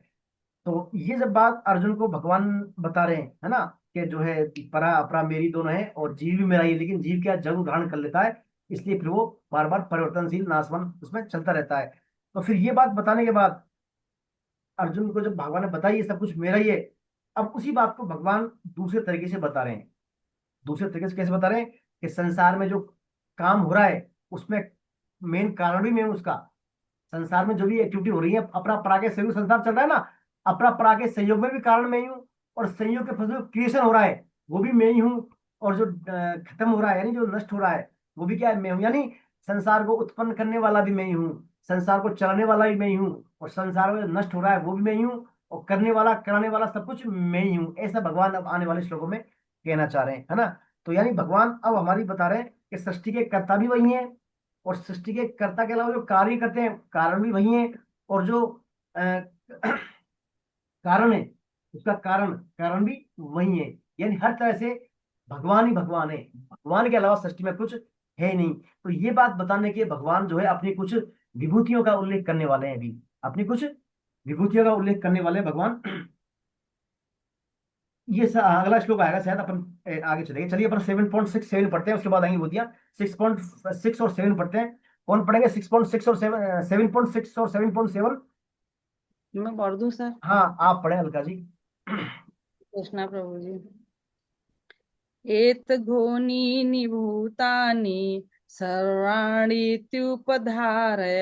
अहं कृतस्य जगत् प्रभव प्रलयस्तथा मत्तः परतरं नान्यत् किंचिदस्ति धनंजय मयि सर्वमेदं प्रोतं सूत्रे मतिगणा एव। संपूर्ण प्राणियों के उत्पन्न होने में अपरा और परा इन दोनों प्रकृतियों का संयोग ही कारण है, ऐसा तुम समझो। मैं संपूर्ण जगत का प्रभव तथा प्रलय हूँ। इसलिए हे धनंजय, मेरे सिवाय इस जगत का दूसरा कोई किंचित मात्र भी कारण तथा कार्य नहीं है। जैसे सूत की मणियां सूत के धागे में पुरोई हुई होती हैं, ऐसी है संपूर्ण जगत मुझ में ही ओतप्रोत है। हरे कृष्णा प्रभु जी। देखिए भगवान ने वही बात को फिर और डीपली बता रहे हैं कि मेरे अलावा कुछ है ही नहीं, है ना। जैसे सूत की माला होती है ना, सूत की माला, उसके सूत भी, सूत का उसका जो धागा होता है पिरोने वाला वो भी सूत का, और जो उसमें वो होती है मणियां वो भी सूत की बनी थे। तो माला में सूत के अलावा कुछ है ही नहीं, सूत ही सूत है सिर्फ। ऐसे ही संसार में क्या है, अपरा परा सब क्या है, भिन्न भिन्न प्रकार की मणियां धागे हैं। वस्तुतः एक ही तत्व है भगवान, उसके अलावा कुछ है ही नहीं। तो यहाँ पर देखिए भगवान बता रहे हैं कि मेरे सिवाय दूसरा कोई कारण है ही नहीं, सब संसार का महाकारण मैं हूँ, सब संसार का महाकारण मैं हूँ। जैसे वायु आकाश में उत्पन्न हो रही है ना, वायु वायु आकाश में उत्पन्न होती है, आकाश में रहती है और आकाश में ही लीन हो जाती है। अर्थात आकाश के सिवाय वायु की सत्ता है ही नहीं। आकाश में वायु लीन हो रही है, उसमें रह रही है, वहीं लीन हो जाती है, तो मतलब आकाश के अलावा वायु की सत्ता है नहीं, सब कुछ आकाश ही आकाश है। ऐसे ही क्या है, संसार में जो संसार भगवान से उत्पन्न हो रहा है, भगवान में स्थिर रहा है और भगवान में ही लीन हो जाता है। अर्थात भगवान के सिवाय संसार की कोई स्वतंत्र या पृथक सत्ता है ही नहीं, सब कुछ भगवान ही भगवान है। जैसे जल में कुंभ घड़ा होता है ना, पानी का घड़ा, कुंभ माने घड़ा। तो जल में जैसे हम घड़े को डुबो दें तो घड़े में जल आ जाता है ना। और बाहर भी जल भीतर भी जल, घड़े के बाहर भी जल है और भीतर भी जल, बाहर भीतर जल ही जल है ना। ऐसे संसार में क्या है, भगवान में, संसार में भगवान ही भगवान है, अपरा में भगवान, परा में भगवान, अंतरंगा बहिरंगा तथा सब शक्तियों भगवान ही भगवान है, भगवान के अलावा कुछ है ही नहीं है ना। अब ये बात जो है, लेकिन हमें ये अनुभव कब होता है, ये हम ये अनुभव क्यों नहीं कर पाते हम कि भगवान के अलावा कुछ है ही नहीं। हम क्या भगवान से विमुख हो जाते हैं, हम भगवान से विमुख रहते हैं। यदि भगवान के सम्मुख रहेंगे तो हमें हमारे हर क्रिया विधियों में, हर कर्मों में भगवान की अनुभूति होगी, और भगवान से सम्मुख रहेंगे तो। और जैसे भगवान से विमुख होते हैं तो फिर विमुख होते ही हम फिर क्या है, संसार में फंस जाते हैं फिर। तो मूल में भूल क्या है, मूल खास बात है, ये सब बात भगवान बता रहे हैं, सब कुछ मैं हूँ, ये सब बातें हमारे क्यों नहीं आती, क्योंकि हम भगवान से हमारी सम्मुखता का जो मामला वो कहीं ना कहीं ढीला है। भगवान से हमारा सम्मुखता का जो संबंध है, हमारा संबंध कहीं ना कहीं ढीला है, उसमें प्रगाढ़ता नहीं है, प्रगाढ़ संबंध नहीं है हमारे। और जैसे संबंध मूल में भूल यही है, जैसे हमारे भगवान से सम्मुखता हुई तो हमें संसार भगवत स्वरूप नजर आने लगेगा फिर, है ना। तो ये इसमें भगवान बात बताना चाह रहे हैं कि मेरे अलावा और कुछ है ही नहीं, है ना। सब कुछ करने वाला कराने वाला भार भी सब कुछ मैं ही में हूँ। आइए अब पढ़ते हैं श्लोक नंबर 8 और 9। अब भगवान देखिए विभूतियों के माध्यम से बता रहे हैं हमारा, भगवान ये कह रहे हैं भाई अर्जुन जो है, भगवान मैं कारण तो हूँ, सभी संसार में मेरे अलावा कुछ नहीं, ये बात सही है। लेकिन ये बात भी नहीं, मान लिया पूरी तरह व्यक्ति इस बात को नहीं समझ पाता, तो जो जो डेली जो हम दैनिक कार्य करते हैं, हमारे जो भी हम कर्म करते हैं, उन महत्वपूर्ण कर्मों में तो कम से कम हमें भगवान के दर्शन हो, हमारे को भगवत दर्शन हो हमारा। जैसे हर व्यक्ति क्या है, दिन में उठता है, रात में सोता है, प्रकाश में रहता है ना, जल पीता है, भोजन ग्रहण करता है, कम से कम उस समय तो उसको अपने भगवत दर्शन हो। उस समय तो, और हमेशा नहीं कर सकता हो, हर क्षण कम से कम महत्वपूर्ण क्रियाविधि हो तो भगवान के दर्शन करें। इसी उद्देश्य को पूरी करने के भगवान अपने यहाँ पर कुछ विभूतियां बताएंगे इस अध्याय में, यानी लगभग 17 विभूतियां बताएंगे। विभूतियां यानी भगवान का ऐश्वर्य है, भगवान की फॉर्म, भगवान की फॉर्म ऐश्वर्य है ना, भगवान तो है ही लेकिन भगवान का रूप है ये रूप है, ये रूप है, ये रूप है, ऐसे भगवान भिन्न भिन्न तरह की 17 विभूतियों से हमें रूबरू कराएंगे इस अध्याय में। तो पहले जो 2 श्लोक है इनमें भगवान 9 विभूतियां बताने वाले हैं, 9 विभूतियां। आइए पढ़े श्लोक नंबर 7.8 और 7.9। कौन पढ़ेंगे श्लोक नंबर?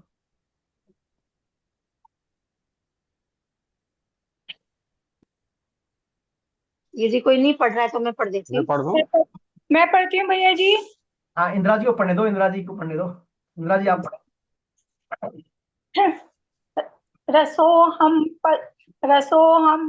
हम सु कौन्तेय प्रभास्मि शशि सूर्ययोः प्रणवः सर्ववेदेषु शब्दः खे पौरुषं रसु पुण्यो गन्धः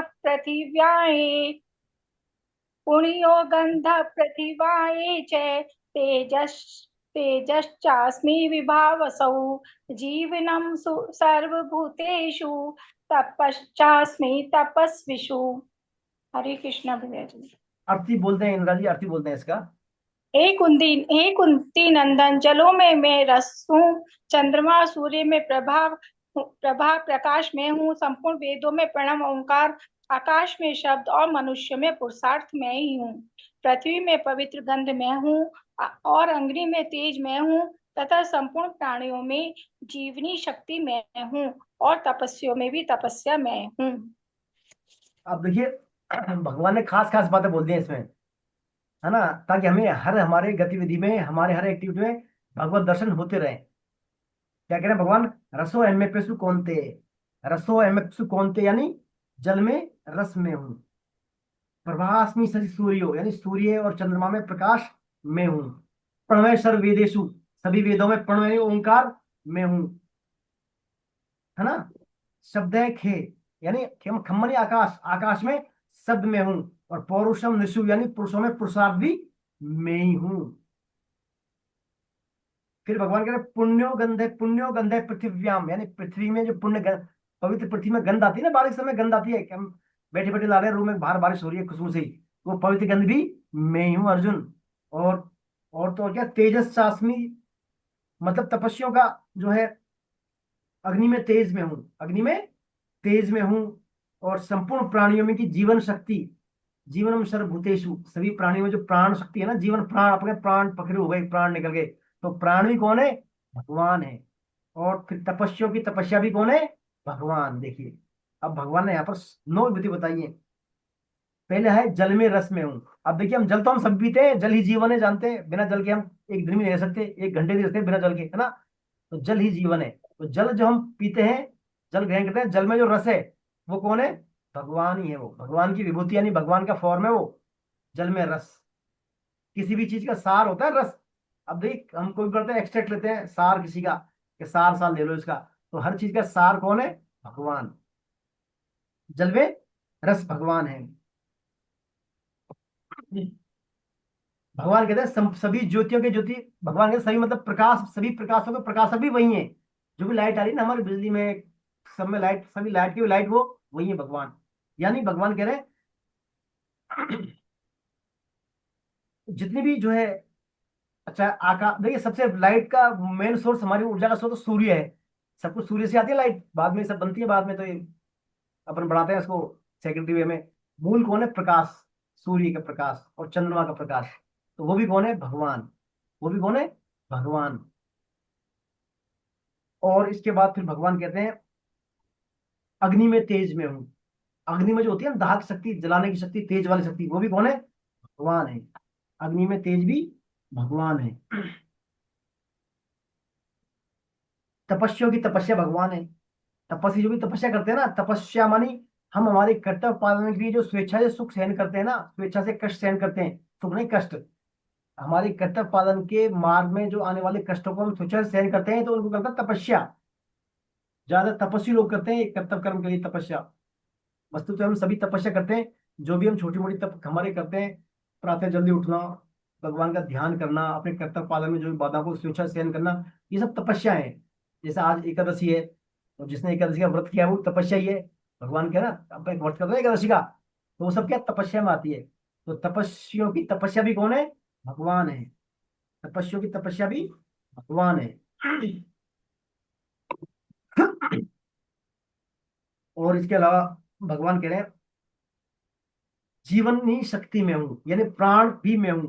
जो प्राण होते हैं ना हमारे में, प्राण चेतना, चेतना होती है हमारे में, शरीर में चेतना है तभी तो हम बैठे हैं यहाँ पर। नहीं चेतना, प्राण निकल जाए तो फिर क्या है, बॉडी डेड बॉडी हो जाए फिर। तो चेतना शक्ति भी कौन है? भगवान है। चेतना शक्ति भी भगवान है। सूर्य का प्रकाश ही भगवान है। सब कुछ कौन है? भगवान है। तो ये भगवान यहाँ पर ये बताना चाह रहे हैं भैया, जो भी आपको जैसे पानी पी रहे हैं अपन सूर्य के प्रकाश में है, आप में जो भी पुरुषार्थ है, जो भी आप में क्वालिटी है, विशेषता है आप में, है ना अपने, तो ये सब कुछ विशेषता किस कारण है? मेरे कारण है ये नहीं आपने खुद ने अपने हिसाब से कर लिया, आपने कुछ नहीं किया। आप में पुरुषार्थ ही मेरा ही है। और आप में जो बुद्धिमानों की बुद्धि वो भी मेरी है ना। आप में जो सामर्थ्य है वो सब मेरा ही है। अग्नि में जो देखिए, अग्नि में तेज, तेज होता है ना व्यक्ति में, तेज, तेज भी क्या है? भगवान की वजह से ही है, वही भगवान की विभूति है। तो ये भगवान ने यहाँ पर 9 विभूतियां बताई हैं। और कुछ विभूतियां और आती हैं, आगे पढ़ते हैं उनको। श्लोक नंबर 10 और 11 पढ़े। श्लोक नंबर 10 सुखवीर सर जी आप पढ़े, सुखवीर जी आप यस। पढ़े श्लोक नंबर 10-11। बीजं मां सर्वभूतानां विद्धि पार्थ सनातनम् बुद्धिर्बुद्धिमतामस्मि तेजस तेजस्वनामहम् बलं बलवन्तां चाहं कामराग विवर्जितं धर्माविरुद्धो भूतेषु कामोऽस्मि भरत सर्व। हे प्रथानंदन, संपूर्ण प्राणियों का अनादि बीज मुझे जान, बुद्धिमानों की बुद्धि और तेजस्वियों में तेज मैं हूँ। हे भरतवंशियों में श्रेष्ठ अर्जुन, बलवानों में काम और राग से रहित बल मैं हूँ, और प्राणियों में धर्म से अवरुद्ध काम मैं हूँ। हरे कृष्ण प्रभु जी। तो यहाँ भगवान ने कुछ खास खास और बात बताई। 5 विभूतियां कौन कौन सी? संपूर्ण प्राणियों का अनादि बीज। संपूर्ण प्राणियों का, देखिए संपूर्ण प्राणी अपन नहीं, सभी 84 लाख जो योनि है ना, अंडज, उद्भिज, स्वेदज और जरायुज, 4 तरह की योनि होती हैं। अंडज, अंडे से पैदा होने वाले। एक होते हैं जरायुज, जो जेर के प्लासेंटा के साथ आते हैं, जरायुज। एक होते हैं उद्भिज, यानी जो पृथ्वी को फाड़ के नीचे से उगते हैं, मूल पेड़ पौधे आते हैं इसमें। और एक होते हैं स्वेदज, जो पसीने वगैरह में निकलते हैं, टिक्स वगैरह, पैरासाइट्स। तो ये 4 तरह के सभी योनियों के मूल आदि बीज कौन है? अनादि बीज भगवान। अनादि बीज यानी कि कभी उसका नष्ट नहीं होते वो। जैसे जो सामान्य बीज होते हैं ना, जैसे बाजरे का बीज बोया, गेहूं का बीज बोया, तो वो गेहूं का जैसे पेड़ उगता है, बीज खत्म हो जाता है, वो खत्म हो जाता है ना, बीज पेड़ बन जाता है।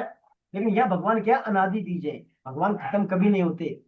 सभी योनियों के अनादि बीज है भगवान, अनादि बीज। फिर भगवान कह रहे हैं बुद्धिमानों की बुद्धि, बुद्धिमानों की बुद्धि। देखिए हमारे अंदर क्या है, बहुत बुद्धिमान है, इंटेलेक्चुअल पर्सन है साहब, बहुत बुद्धिमान है, इंटेलिजेंट है। तो उनमें इंटेलिजेंस भी किसके कारण है? भगवान के कारण। वो भी क्या? भगवान की विभूति है। तेजस्वियों का तेज, तेजस्वियों का तेज कौन है? भगवान। तेजस्वियों का तेज भी कौन, किसकी विभूति है?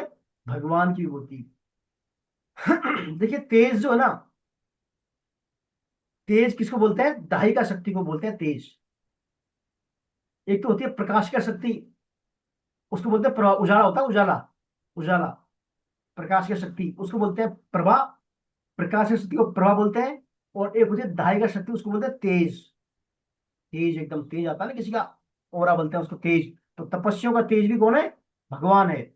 और तो भगवान कह रहे हैं अर्जुन, बलवानों में काम राग रहित से बल। देखिए बल होता है ना, पावर हमारे अंदर, स्ट्रेंथ, पावर, वो भी कौन है? भगवान की। कब है? जब वो क्या है? काम और राग से रहित है। ये नहीं बहुत कामना हो साहब, कामना तो रावण में थी, कामना थी, रावण बहुत बलशाली था। हिरण्यकशिपु, हिरण्यकशिपु जो राक्षस था वो भी बलशाली था, है ना। तो वो कामना की मजबूत बल था उनका। राग था उनका कि हमारे जो विश्व विजेता बन जाए, या हमारे पूरे ब्रह्मांड में सबसे कोई जीत ना सके। तो वो बल नहीं, कौन सा? जो काम और राग से रहित बल है, यानी जो भगवान की तरफ लगा हुआ है, संसार की सेवा में लगा हुआ है, कर्म योग में, ज्ञान योग में, भक्ति योग में, हमारा जो बल है, वो बल कौन है? भगवान की विभूति है। बलवानों का बल भगवान की विभूति है। और प्राणियों में धर्म से युक्त काम भी मैं हूँ। काम जो वासना होती है, काम संतानोत्पत्ति वाला जो काम है, ये भी क्या है, भगवान की विभूति है। देखिए कि अपने वैदिक कल्चर में कितना अच्छा सिस्टम है, काम को भी भगवान की विभूति बताया गया है। बशर्ते आप जो है सही दिशा में करें, एक वैष्णव संतान, अच्छी संतान पैदा करें, भगवान की भक्ति पैदा करें, है ना, सिर्फ उस उद्देश्य काम का उपयोग करें, तो काम भी क्या, भगवान की विभूति है। देखिए, तो भगवान ने 5 कौन विभूति बोली इसमें, अनादि, संपूर्ण प्राणियों का अनादि बीज भगवान है, बुद्धिमानों की बुद्धि, तेजस्वियों का तेज, और बलवानों का बल, राग और काम से विरुद्ध जो हो, है ना, राग और काम से युक्त ना हो, और धर्म से युक्त काम भी भगवान की विभूति है। तो यहाँ पर भगवान मानो ये बता रहे हैं कि जो है मनुष्य में धर्म युक्त काम भी भगवान का ही स्वरूप है। यानी गृहस्थ के पालन में जो सृजन शक्ति है हमारी, वो भी क्या, भगवान का स्वरूप है। और साथ ही साथ में अ, हमारे अंदर जो सामर्थ्य, पुरुषार्थ, तेज, बुद्धि, बल, जो भी कुछ है, वो क्या है, सब भगवान की विभूति है। तो यह भगवान ये कह रहे हैं, आपको मान लो कोई ऐसा व्यक्ति मिले, बहुत बुद्धिमान हो, बलशाली हो, ऐश्वर्यवान हो, है ना, सामर्थ्य हो, तो वहां आपको उस व्यक्ति की तरफ नहीं जाकर कहाँ जाना है, उसके कारण भगवान में ध्यान देना है। ये नहीं साहब ये व्यक्ति बहुत वो है, अभी तो यही है, वो है जो कुछ और तो कुछ है नहीं कोई। तो उसमें जो भी क्वालिटी है, वो किसी कारण है, भगवान के कारण है, वो भगवान की विभूति है। उसमें आप भगवत दर्शन कीजिए। एक बार प्रभुपाद जी जो है न्यूयॉर्क में घूम रहे थे, एक बार मॉर्निंग वॉक कर रहे थे, तो वहां पर उनको एक अच्छा गार्डन था, कोई उसके साथ, मैंने सुना था उनके लेक्चर में, लेवेंडर के फूल आ रहे, लेवेंडर के ऊपर। तो उनके एक भक्त ने बोला, अपन उनके साथ चलने वाला, कि देखिए देखिए गुरुजी, कितने अच्छे अच्छे फूल आ रहे हैं। तो फिर तो उनको रोक कर प्रभुपाद जी ने कहा, देखिए भगवान कृष्ण ने इसको कितना सुंदर बनाया है, भगवान कृष्ण इसमें कितनी सुंदरता भरी है इस फूल में। तो मूल कारण भगवान कृष्ण। तो हमें जो भी संसार में कुछ विशेषता, स्पेशल विलक्षणता, कुछ खास अलग अलग हटके लगे, तो वहां पर हमें ये नहीं उसमें हम फंस जाए, उस चीज में, उस द्रव्य में, पदार्थ में, वस्तु में, व्यक्ति में, उसमें उलझ जाए, नहीं नहीं। उसमें मूल में कौन है, भगवान।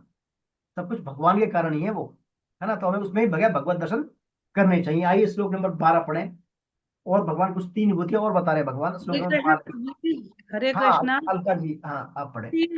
उसी पेज पे ऊपर से तीसरी लाइन है, हाँ आकाश को तन्मात्र से पैदा हुआ। तन्मात्र मीन्स एक एक देखिए सौ बत्तीस तन्मात्र, और हाँ बता दूँ guys, अच्छा भैया आपने देखिए, जो पंच महाभूत है ना, आपको फिर से इसको पूरा सब बताओ उस बारे में। पृथ्वी, जल, अग्नि, वायु, आकाश, ये पंच महाभूत है। ये क्या है, स्थूल पंच महाभूतों का कारण का नाम भी, इनके जो कारण है ना, पंच महाभूतों के कारण, पृथ्वी, जल, अग्नि, वायु, आकाश, जो इनके कारणों के नाम क्या है, गंध, रस, रूप, शब्द। इस गंध, रस, रूप, स्पर्श और शब्द। जैसे आकाश का शब्द, पृथ्वी का गंध, है ना, जल का रस, अग्नि का रूप, वायु का स्पर्श, ये क्या है, पंचतन मात्राएं कहलाती हैं इनकी, पांच महाभूति। पंच महाभूति कहलाती है, पंचतन मात्राएं बोलते हैं इनको, पंचतन मात्राएं। तो पंचतन मात्राएं इंद्रियों और अंतःकरण के विषय नहीं है ये, तथा ये केवल शास्त्रों से सुनकर मानी जाती हैं। पंचतन मात्राएं केवल शास्त्रों से सुनकर मानी जाती हैं। पंच महाभूतों के कार्यों का नाम भी गंध, रस, रूप, स्पर्श शब्द है, जो कि इंद्रियों और अंतःकरण के विषय हैं। तो रूप तन मात्रा में 2 शक्ति होती है। रूप, रूप यानी किसका बताया अपन, रूप किसका, पृथ्वी जल का, है ना, आकाश। जैसे तो रूप तन मात्रा में 2 शक्ति में होता है, प्रकाशिका और दाहिका। एक तो होती है प्रकाश देने वाली, एक होती है दाहिका यानी जलाने वाली। तो प्रकाशिका शक्ति को तो अपन प्रभा कहते हैं, और दाहिका शक्ति को तेज कहते हैं। ऐसे ही प्रकाशिका शक्ति दाहिका शक्ति के बिना नहीं रह सकती, पर दाहिका शक्ति प्रकाशिका शक्ति के बिना आपस में ये नहीं रह सकती। तो सूर्य और अग्नि में प्रकाशिका और दाहिका दोनों शक्तियां हैं। चंद्रमा में प्रकाशिका शक्ति तो है, पर उसमें दाहिका शक्ति तिरस्कृत होकर सौम्य शक्ति प्रकट हो गई है, जो कि शीतलता देने वाली है। तो ये इसमें तन मात्राएं बोलते हैं इनको। पंच महाभूत की जो कारण है ना, पृथ्वी, जल, अग्नि, वायु, आकाश, इनके पंच तन मात्राएं क्रमशः गंध, रस, रूप, स्पर्श और शब्द, ये पंच तन मात्राएं हैं। और ये इनका कारण है, ये शास्त्रों से सुनकर हमने इसमें लिया है शास्त्रों में। समझ गए हरे इनको, है ना। तो शास्त्रीय इसमें, हाँ जी कोई बोल रहे थे। ये आप भागवतम पढ़ेंगे तो भागवतम डिटेल में आएंगी, जब सृष्टि क्रिएशन होगा ना, उसमें आते हैं अहंकार कैसे बना, कैसे क्या बना, इस बारे में और विस्तार से हम भागवतम में पढ़ेंगे, चर्चा करेंगे जब कभी पढ़ेंगे, जब आप फर्स्ट के सूर्य अंदर। के नाम आइए, लेते हाँ अलका जी, श्लोक पढ़े थी ना, श्लोक नंबर 12। मैं पढ़ दूं सर? हाँ कौन, कोई पढ़ रहे थे ना, कोई पढ़े, आप पढ़ दें, कोई बात नहीं। बीजं मां सर्वभूतानां विद्धि पार्थ सनातनम। ये तो हो बुद्धि ये तो हो गया। ये तो पढ़ लिया। बारवा पढ़ना, बारवा। 12 बारहवां। नंबर पढ़े, ये चैव सात्विका भावा वाला। 12वां। ये क्षेत्र सात्विका भावा रासारस्तामाश्चये मत्त एवेति तान् विद्धि न त्वहं तेषु ये ते मयि। और तो क्या कहूँ, जितने भी सात्विक भाव हैं और जितने भी राजस तथा तामस भाव हैं वे सब मुझ में ही होते हैं, ऐसा उनको समझो, परंतु उनमें और मुझ में नहीं। हरे कृष्णा प्रभु जी। देखिए भगवान कह रहे हैं, ये चैव सात्विका भावा रासास तामसास चाहिए मत एवेति तान विधि न तुम तेषु ते मई। यानी जितने भी सात्विक भाव है ना, राजस भाव है, तामस भाव है, सब मुझसे हो रहे हैं, पर मैं उनमें और वे मुझ में नहीं है। देखिए भगवान खास बात बता रहे हैं, मैं उनमें और वो मुझ में नहीं है तो मेरे से सब। यानी उनकी कोई स्वतंत्र सत्ता नहीं है, सब कुछ मेरे से ही है वो, लेकिन मैं उनमें और वे मेरे में नहीं है। देखिए अब भगवान क्या है और व्यापक बता दिया। पहले कह रहे सूर्य का प्रकाश, चंद्रमा का प्रकाश, जल का रस, बुद्धिमानों की बुद्धि, तपस्वियों का तेज, मनुष्यों का पुरुषार्थ। अब भगवान ने सब कह दिया शॉर्ट में। भाई सात जितने भी भाव है दुनिया में, तीन तो भाव है, सत्वगुण, रजोगुण, सात्विक भाव, रासिक भाव, तामसिक भाव। तीनों भाव अर्जुन मेरे से ही है, लेकिन मैं इनमें और वो मेरे में नहीं है। मैं इनमें और वो मेरे में नहीं है। तो देखिए इन तीनों भावों की स्वतंत्र सत्ता है नहीं, लेकिन इनको जो स्फूर्ति सत्ता जो इनको मिल रहा है प्रकाश, वो उसके आश्रय कौन है? एक प्रकाशक मात्र भगवान है। भगवान इन तीनों गुणों से निर्लिप्त है हमेशा। देखिए तभी तो भगवान का मैं उनमें और मेरे में नहीं है। ठीक वैसे जैसे क्रिया आकाश में हो रही है, लेकिन आकाश उससे निर्लिप्त है ना। तात्पर्य क्या है? इन भगवान के से ही सत्ता है इनकी। भगवान जैसे मान लीजिए घड़ा है, मिट्टी का ही घड़ा है, एक मिट्टी का घड़ा है और वो मिट्टी से बना है घड़ा, है ना। घड़ा मिट्टी से बना है, मिट्टी वाला कुछ है नहीं उसमें, मिट्टी मिट्टी है। तो हम कह सकते हैं घड़ा जो है मिट्टी से घड़ा है, ना कि घड़े से मिट्टी। मिट्टी से मिट्टी के कारण घड़ा है, ना कि घड़े के कारण मिट्टी। ऐसे ही जितने भाव भगवान के कारण है, ना कि भाव से भगवान। भगवान चूंकि निर्लिप्त है। अब घड़ा जो है मिट्टी से बना है ना, लेकिन मिट्टी में घड़ा नहीं है। मिट्टी में घड़ा नहीं है ना, तो मिट्टी से घड़ा है, घड़े से मिट्टी नहीं।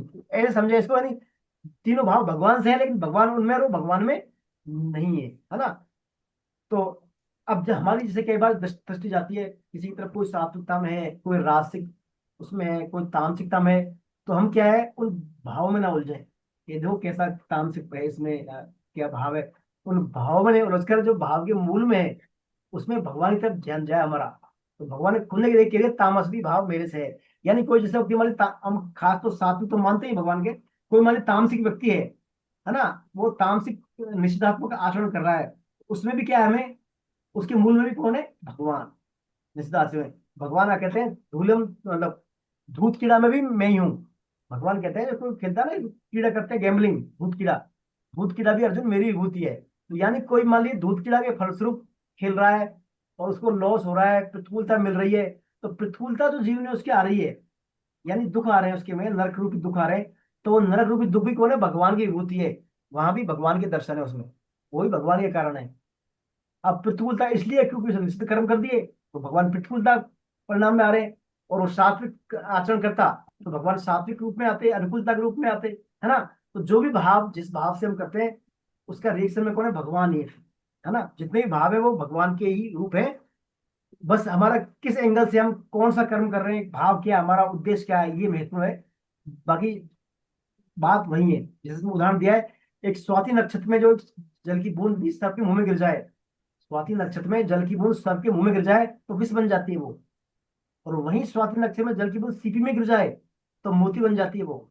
और वहीं स्वाति नक्षत्र में वहीं जो जल की बूंद जमीन पे गिर जाए तो सामान्य जल बन जाता है। और वहीं जल की बूंद यदि नाले में गिर जाए, गंदे नाले में गिर जाए, तो वो गंदा नल बन जाता है, गंदा जल बन जाता है। तो है तो वही एक ही चीज, अलग अलग वो, एक तरफ मोती बन गई, एक तरफ विष बन गया वो, एक तरफ गंदा नल का गंदा नाले का पानी बन गया, एक सामान्य जल बन गया। है वही एक बात, है वही जल। तो चाहे सात्विकता में देखें हम, चाहे रासिकता में, जितने भी भाव है, चाहे तामसिकता हो, सबके मूल में कौन है? भगवान, सबके मूल में भगवान है। अब हमें ये इसका ये गलत अर्थ नहीं ला रहे भाई, कोई मान लीजिए तामसिक तक का काम कर रहा है, कोई गलत काम कर रहा है, तो हम भी सोचे भाई ये तो भगवान, हम भी क्यों नहीं करें, गलत काम करें।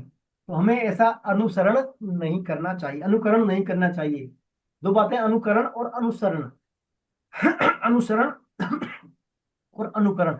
अनुसरण यानी हमें उनकी बातों का फॉलो करना चाहिए, अच्छी अच्छी बातें उनका, और वो क्या कर रही हैं क्या नहीं कर रही है, हमें अनुकरण उनका नहीं करना चाहिए, है ना। कई ऐसे आते हैं, जैसे हम देखते हैं कई बड़े बड़े महान श्रेष्ठ लोग होते हैं, मतलब वो भी ऐसे कर रहे हैं, हम भी ऐसे क्यों नहीं करें। तो हमें वो बात उनको क्या है, फॉलो नहीं करनी चाहिए। जो सात समझ बातें हैं वही हमको जो अनुकरण करना चाहिए, उनकी शैली के आधार पर वो क्या करते हैं क्या नहीं करते, इसे हमें कोई मतलब नहीं होना चाहिए। तो जितने भी भाव है, सात्विक राजसिक तामसिक, ये सब भगवान से ही है, इनको भगवान की बुद्धि माने। आइए श्लोक नंबर 13 और 14 पढ़े। अब देखिए, ये सब जब भगवान ने बात बता दी अर्जुन को, भाई सब भाव मेरे सही है, तो फिर जो है अर्जुन फिर से कहता है भगवान सब कुछ आप ही है, भाव सब कुछ तीनों आप ही है, अनुकूलता प्रतिकूलता जो भी आ रही सब आप है। तो फिर लोग आपकी तरफ अट्रैक्ट क्यों नहीं होते, फिर हर भाव में आपको क्यों नहीं पूछते, लोग आपकी बात क्यों नहीं मानते, आपके सम्मुख क्यों नहीं होते, क्या कारण है। उस कारण को दूर करने की भगवान श्लोक नंबर 12 13 14 बोल रहे हैं। आइए पढ़े श्लोक नंबर 13, किसे नहीं पढ़ा, जिसका नंबर नहीं है वो पढ़ दें एक बार, श्लोक नंबर 12 13 14।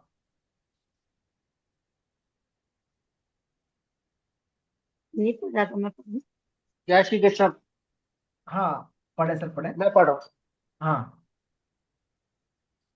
त्रिभिः गुणमये भारवैरवि सर्वमिदं जगतः मोहितं नाभिजानाति मामेय परं व्ययम् देवी होशाश गुणमयी मम माया दुरत्य मामेव ये प्रदन्ते मायामेतामतरन्ति ते। जय श्री कृष्ण। हरे कृष्णा। किंतु इन अर्थ भी पढ़ दूं। हाँ पढ़ दे आप। किंतु इन तीनों गुणों रूप भावों से मोहित यह संपूर्ण जगत प्राणी मात्र इन गुणों से अतीत और अविनाशी मुझे नहीं जानता, क्योंकि मेरी यह गुणमयी देवी माया दुरत्य है, अर्थात इससे पार पाना बड़ा कठिन है। जो केवल मेरे ही शरण होते हैं वह इस माया को तर जाते हैं। जय श्री कृष्ण। जय श्री कृष्णा। देख खेम सिंह जी, आपने अच्छा श्लोक बोला। जी श्लोक जब हम पढ़ते हैं ना, अब हम जो काफी दिन से पढ़ रहे हैं, हमको छठे छठे छठे चैप्टर पर आ गए।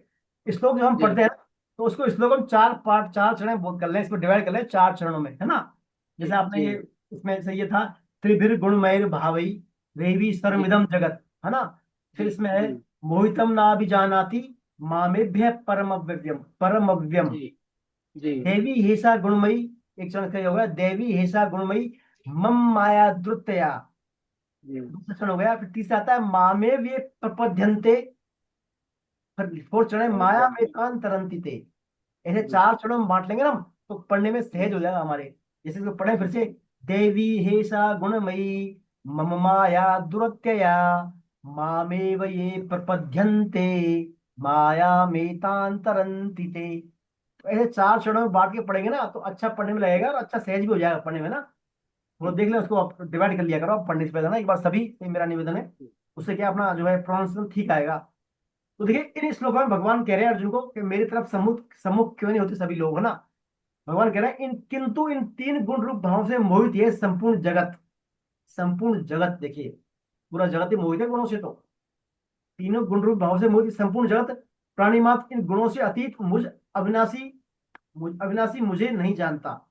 यानी ये गुणों से अतीत जो मैं हूं, मैं गुणातीत हूँ, गुणों से दूर हूँ, गुणों से अतीत हूँ। मुझे ये जगत नहीं जानता, क्योंकि ये जगत जो है गुणों से मोहित है। और इसलिए नहीं जानता क्योंकि जो मेरी माया है ना, ये मेरी माया क्या गुणमयी माया है, तीन गुण वाली माया बड़ी दुरत्य है। यानी इसको जीत पाना बड़ा कठिन है, इसको पार पाना बड़ा कठिन है। लेकिन जो मेरे शरण होते हैं वे ही माया को तर जाते हैं, वे इस माया को तर जाते हैं। तो देखिए भगवान ने खास बात बताई यहाँ पर, मेरे सम्मुख कौन नहीं होता, जो क्या है गुणों से बंधे हुए हैं, गुणों में उलझे हुए हैं। कोई सत्व गुण में, कोई रजोगुण में, कोई तमोगुण में। सत्वगुण भी बंधनकारी है। देखिए अपन कहते हैं सुबह जो है भगवान के शास्त्र के सम्मत काम करना, सब सात्विकता में रहना। सात्विकता भी बंधनकारी है एक स्थिति में। राजसिक तामसिक तो है ही बंधनकारी, सात्विक गुण भी बंधनकारी है। सात्विक गुण ही हमें सुख और ज्ञान की आसक्ति से बांधता है हम सात्विकता में रहेंगे तो कभी जैसे सात्विकता में रहे, कभी कोई हो गया समस्या, सुख नहीं मिला, कोई हमारा सुख में बाधा पहुंच गई, तो हम क्या उद्विग्न हो जाएंगे फिर। हम चाहेंगे लोग हमसे सुनते रहें, ज्ञान देते रहें। तो सुख और ज्ञान की आसक्ति के द्वारा सात्विक गुण भी बांधता है, और कर्म करने के राग से द्वारा बांधता है रजोगुण। बार बार कर्म करें, नए नए कर्म करें, उत्साह करें, कामना आसक्ति करें। और तमोगुण तो स्वरूप से बदनकारी, उल्टा पुल्टा है वो तो, है ना। तो पूरी प्राणी क्या है कि तीनों गुण रूप से मोहित, ये संपूर्ण जगत, देखिए ज्यादातर संपूर्ण जगत में सभी प्राणी आ गए, सभी प्राणी क्या है, गुणों से मोहित है। इसलिए भगवान को नहीं जान पाते, वो भगवान के सम्मुख नहीं हो पाते, वो भगवान के सम्मुख नहीं हो पाते। और कौन फिर बच पाता है इस माया से? जो भगवान के शरण है ना। मामे वे प्रपद्यन्ते। प्रपद यानी, प्रपद किसको बोलते हैं? प्रपद्यन्ते, पैरों में पड़ना। प्रपद मानी पैर, प्रपद मानी पैर, प्रपद्यन्ते चरणों में पड़ना। जो मेरे शरण में है वही मुझसे क्या है, बच पाते हैं इस माया से। और जो मेरी शरण में नहीं है, मुझसे विमुख है, वो क्या है, माया में इसमें उलझते रहते हैं, माया में, है ना। तो यहाँ देखिए कि भगवान कह रहे हैं जगत, जीवात्मा, जीवात्मा का वाचक जगत है जो कि तीनों गुणों से प्रभावित है। ये मैंने पढ़ लिया सब बातें। देखिए खास बात इसमें यह है कि माया मेताम तरंती थे, जो मेरी शरण में होगा ना वही क्या है, माया से बच पाएगा। मेरी शरण में कैसे? जैसे स्वामी जी इसमें कई बार उदाहरण देते हैं, जैसे वो होता है ना धीवर, धीवर यानी मछुआरा। जो धीवर मछुआरा होता है, वो जब सरोवर में या तालाब में कहीं नदी मछली में पकड़ने जाता है, मछली पकड़ने के लिए जाल फेंकता है वो, तो जाल को दूर फेंकता है वो। तो जाल में क्या मछलियां कैद हो जाती है सभी, लेकिन कुछ मछलियां उसके पैरों के पास में होती हैं, वो उस जाल में ग्रैप नहीं होती, जाल में ग्रैप नहीं हो पाती मछलियां वो। क्यों? क्योंकि मछलियों के, मछुआरे के पास में पैरों में है वो। ऐसे ही हम भगवान के पैरों में रहेंगे या भगवान की शरण में रहेंगे तो उस माया रूपी जाल में नहीं फंसेंगे। दूर, जितने दूर रहेंगे संभावना हमारी फंसने की ज्यादा रहेगी, और जितने भगवान के नजदीक रहेंगे उस जाल से बच जाएंगे हम, है ना। तो ये भगवान के शरण में रहेंगे हम, उसी प्रकार जैसे मछुआरे की मछली नहीं आती पास वाली, हम भी क्या है, माया से बच पाएंगे। तो माया करती क्या है? देखिए माया सबसे पहले क्या करती है, हमारे विवेक पर अटैक करती है। विवेक यानी हमारा क्या करना है, हमारे को क्या नहीं करना है, क्या हमारा धर्म है, क्या अधर्म है, क्या कर्तव्य है, क्या अकर्तव्य है, कर्तव्य क्या है, कर्तव्य क्या है, ये सब बातें हमारा विवेक करता है डिसाइड।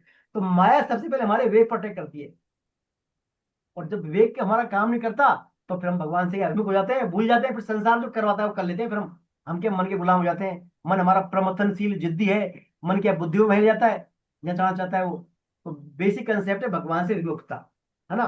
हमारे देखिए जैसे हमें क्रोध आता है, हमें क्रोध आता है ना, तो क्रोध की शुरुआत हंसी होती है विवेक खोने से। हमारा विवेक काम नहीं करता उस टाइम, जो नहीं करने वाला काम कर देते हैं।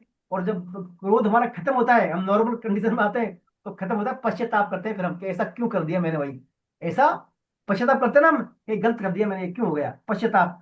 तो शुरुआत होती है विवेक के हनन से, और समाप्त होता है पश्चाताप से। तो माया क्या करती है, बस हमारे विवेक को अटैक करती है। तो भगवान यहाँ पर कह रहे हैं कि माया से बचना है आपको, तो मेरी शरण में रहना होगा।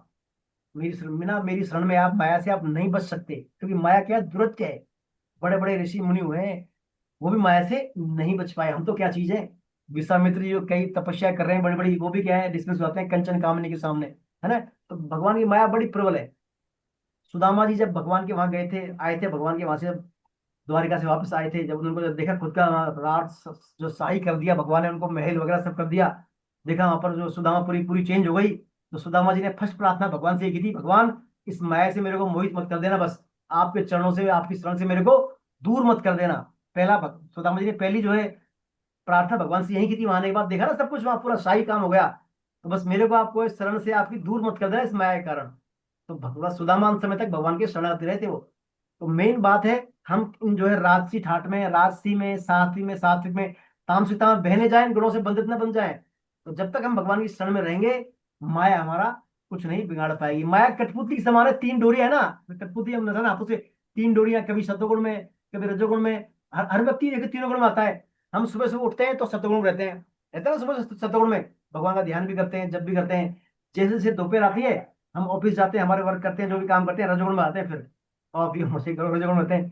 शाम होती है थक जाते हैं, फिर हम तमोगुण में आते हैं, फिर हम क्या है, जो काम हम करने जो नए काम नहीं कर पाते उनको भी हम, है ना, छोड़ देते सब, हम तामस में आते हैं। तो व्यक्ति क्या है, अपने पूरे टाइम में तीनों चक्र, तीनों गुणों में बहता है ना। हर जात जात सभी व्यक्ति, संसार मात्र बोला, जीव मात्र, उसका बचने का तरीका यही है, बस भगवान की शरण में रहे हो, भगवान को ना भूले। और पता ना, मद आश्रय और मैया सक्त मना, मैया सक्त मना और मदाश्रय रहे हो, तो माया से वो बच सकता है। ये भगवान यहाँ पर माया का एक बता रहे हैं कौन बच सकता है। ये बताने के बाद भी भगवान फिर और बता रहे हैं आगे, अगला श्लोक है, नेमाम सर दुष्कृत। सर सर हम्म, सर मेरी माया का मतलब ये अंतरंगी शक्ति है या भैरव, वो बहिरंगा शक्ति है, या वो क्या नाम है, माया सर योग माया वाली है? बहिरंगा शक्ति है भगवान की, मेरी जो माया से वो नहीं हो पाएंगे, हाँ। अपरा अपरा प्रकृति। भाई मेरी दोनों ही भगवान की है, योग माया भगवान की है, और माया भगवान की है, अंतरंगा शक्ति भगवान की है, बहिरंगा शक्ति भगवान, सब कुछ भगवान की है।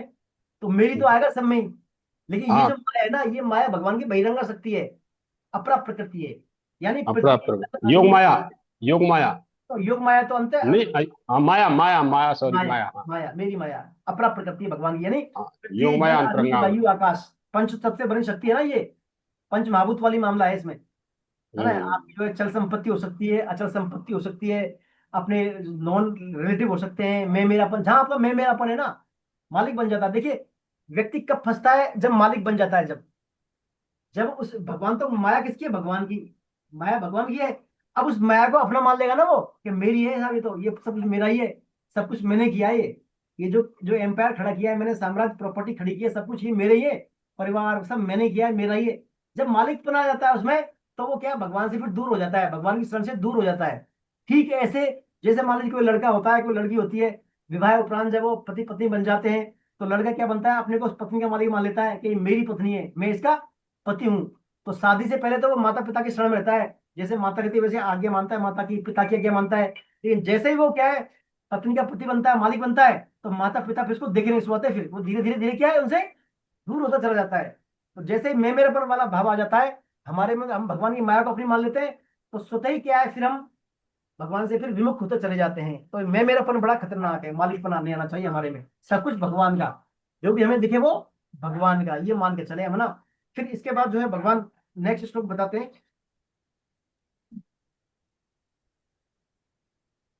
नेक्स्ट श्लोक है 7.15। अब देखिए भगवान इसमें, एक मिनट, आपको एक मिनट थोड़ा है, रुकिए आप।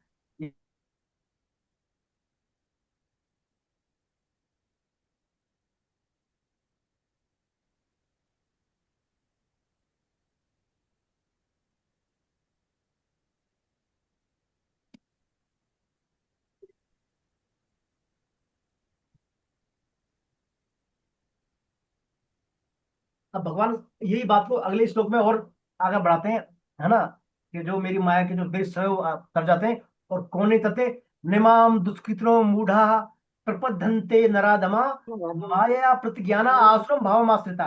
यानी जिनके द्वारा, जिनका जो है माया के द्वारा ज्ञान हरा गया है ना, वे असुर भाव का आश्रय लेने वाले मनुष्य, जो मनुष्य में महान नीच और पाप कर्म करने वाले मनुष्य, बूढ़ मनुष्य मेरे शरण में नहीं होते। कौन नहीं होते, जिनका माया के द्वारा ज्ञान हरा गया है, जिनका माया के द्वारा, देखिए मैंने कहा ना, माया पर अटक विवेक पर करती है, हमारे ज्ञान पर। तो दो तरह के व्यक्ति होते हैं, सुकृत और दुष्कृत। सुकृत यानी जो है भगवान के बताए हुए शास्त्र विहित कर्म करते हैं वो, है ना, उसके मार्ग पर चलते हैं। और दुष्कृत यानी भगवान से विमुख है वो, एक तो भगवान से सम्मुख बोलते हैं सुकृत, और भगवान से विमुख बोलते हैं दुष्कृत, है ना। तो नमाम दुष्कृतो मूढ़ा, यानी जो मेरे से विमुख है, मेरे से विमुख है, वो कहना मूढ़ा है, मूढ़ प्राणी है। मूढ़ होता है गधा, मूर्ख, मूढ़, जो दिन भर के बोझा ढोए रहता है, और बस आहार निद्रा भय मैथुन कर लिया, और बस भजन डो लिया, खुश। ऐसे मूढ़ व्यक्ति हैं वो दिन भर लगे रहते हैं कर्म करने में, संसार में उद्यम करने में, है ना, और बस उसमें लगे रहते हैं वो। ऐसे व्यक्तियों का ज्ञान माया के द्वारा हल लिया जाता है, और वो भगवान के वो शरण नहीं होते वो, ज्ञान क्या है सर? है वही भगवान इस विवेक, जगत के विवेक महाकारण है। विवेक विवेक। नहीं, यहाँ यहाँ ज्ञान क्या है? विवेक से तात्पर्य यहाँ पर ज्ञान का, जिनका विवेक हल लिया माया ने, विवेक हल लिया, ज्ञान से जब तात्पर्य विवेक। ज्ञान मैंने तो कहा यहाँ यहाँ भी वही अर्थ हो इसका कि भाई भगवान जगत के महाकारण है। बिल्कुल, यही ज्ञान, ज्ञान, मतलब ज्ञान तो ये वही है, वाला ज्ञान है। वही बिल्कुल सर, वही ज्ञान है, यही विवेक है, वही ज्ञान है, वही विवेक है भाई। भगवान ही भगवान है सृष्टि में, तीनों भगवान के अलावा कुछ, यही तो ज्ञान है, यही तो ज्ञान है, और यही हमारा विवेक है। फिर ये हमारा कंसेप्ट आ जाए विवेक, तो विवेक कर लें इसको, मान, इस ज्ञान को मान लेंगे तो हमने विवेक का आदर कर लिया, और उस ज्ञान को नहीं माना तो विवेक का हमने अनादर कर दिया। तो भगवान कहते हैं विवेक का आदर करने वाले और विवेक का अनादर करने वाले, जो विवेक का अनादर करते हैं नहीं, तो जानकारी का आदर नहीं करते, वो व्यक्ति क्या भगवान से विमुख होते हैं फिर।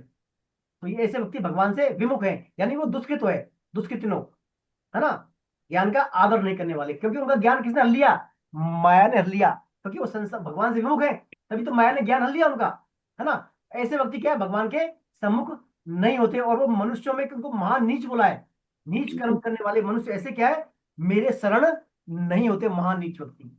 तो देखिए खास बात है इसमें भगवान से सम्मुखता और विमुखता। यदि आप भगवान से सम्मुख है तो ठीक है मामला, और जैसे भगवान से विमुख हो गए तो सब काम बिगड़ जाएंगे आपके फिर। तो मूल बात है भगवान से सम्मुखता। भगवान से, भगवान कहते हैं सन्मुख हुई जीव मोहि, जन्म कोटि अग नासे तबहि। जैसे ही हम भगवान के सम्मुख होते हैं, भगवान के प्रति हमारी श्रद्धा विश्वास होता है, हमारे अनेक कोटि के जन्मों के जो पाप सब क्या है, नष्ट हो जाते हैं, अनेक कोटि जन्मों के पाप नष्ट हो जाते हैं। तो भगवान से कहा सम्मुखता। जैसे हमारी भगवान से विमुखता हुई, बस मामला फिर क्या, हम आसुरी भाव में आ जाएंगे। आसुरी भाव से तात्पर्य देखिए, असु माने होते हैं प्राण, असु मानी प्राण, और आसुरी मानी उन्हीं प्राणों का पोषण करने वाले, यानी हम हमारे प्राण का, हमारे पिंड प्राण का पोषण करें हम, तो हम कौन है, आसुरी व्यक्ति हैं, यानी हम राक्षसी संपत्ति वाले, आसुरी संपत्ति वाले हैं। हमारा खुद ही खुद का काम करें हम, हमारे पिंड प्राण का पोषण करें, जो कुछ कर हमारे लिए करें, यानी स्वार्थवाद, अपने अपने लिए बस, दूसरे का कभी कोई मतलब नहीं उससे, तो उसको बोलते हैं आसुरी प्रवृत्ति वाला। तो ऐसे व्यक्ति आसुरी प्रवृत्ति वाले होते हैं, वो ना तो भगवान को मानते हैं ना किसी और को मानते हैं। ऐसे महान व्यक्ति क्या भगवान की शरण में, नीच व्यक्ति भगवान की शरण में नहीं होते। ये जब बात भगवान को अर्जुन बता रहे हैं, तो अर्जुन कहता है भाई भगवान ये ज्यादातर लोग तो ऐसे ही हैं, तो आपकी शरण में कौन कौन होते हैं फिर बताइए, है ना, कौन कौन कैसे कैसे होते हैं, उस बारे में भगवान अपने आने वाले 3 श्लोक में करेंगे खुलासा। बताती हूँ, मैं बाकी पता करती हूँ, मैं पढ़ती हूँ भैया जी। आप पढ़ेंगे, भैया चलिए आप नीरज जी आप पढ़े। चतुर चतुर्विधा चतुर्विद्या भजन्ते माय जना सुकृतिनोर्जुन आर्त्यो जिज्ञासुरर्थी ज्ञानी च भरतर्षभु तेषां ज्ञानी नित्य युक्तो एक भक्तिर्विशिष्यते प्रियो हि ज्ञानेनोत्यर्थम् अहम स च मे प्रियः उदारा सर्व एवैते ज्ञानी त्वात्मैव मे मतम् आस्थितस्य हि युक्तात्मा मामेवानुत्तमां गतिम्। हरे कृष्णा। आरती हे पढ़ रहे हैं नीरज जी, आरती पढ़ रहे हैं।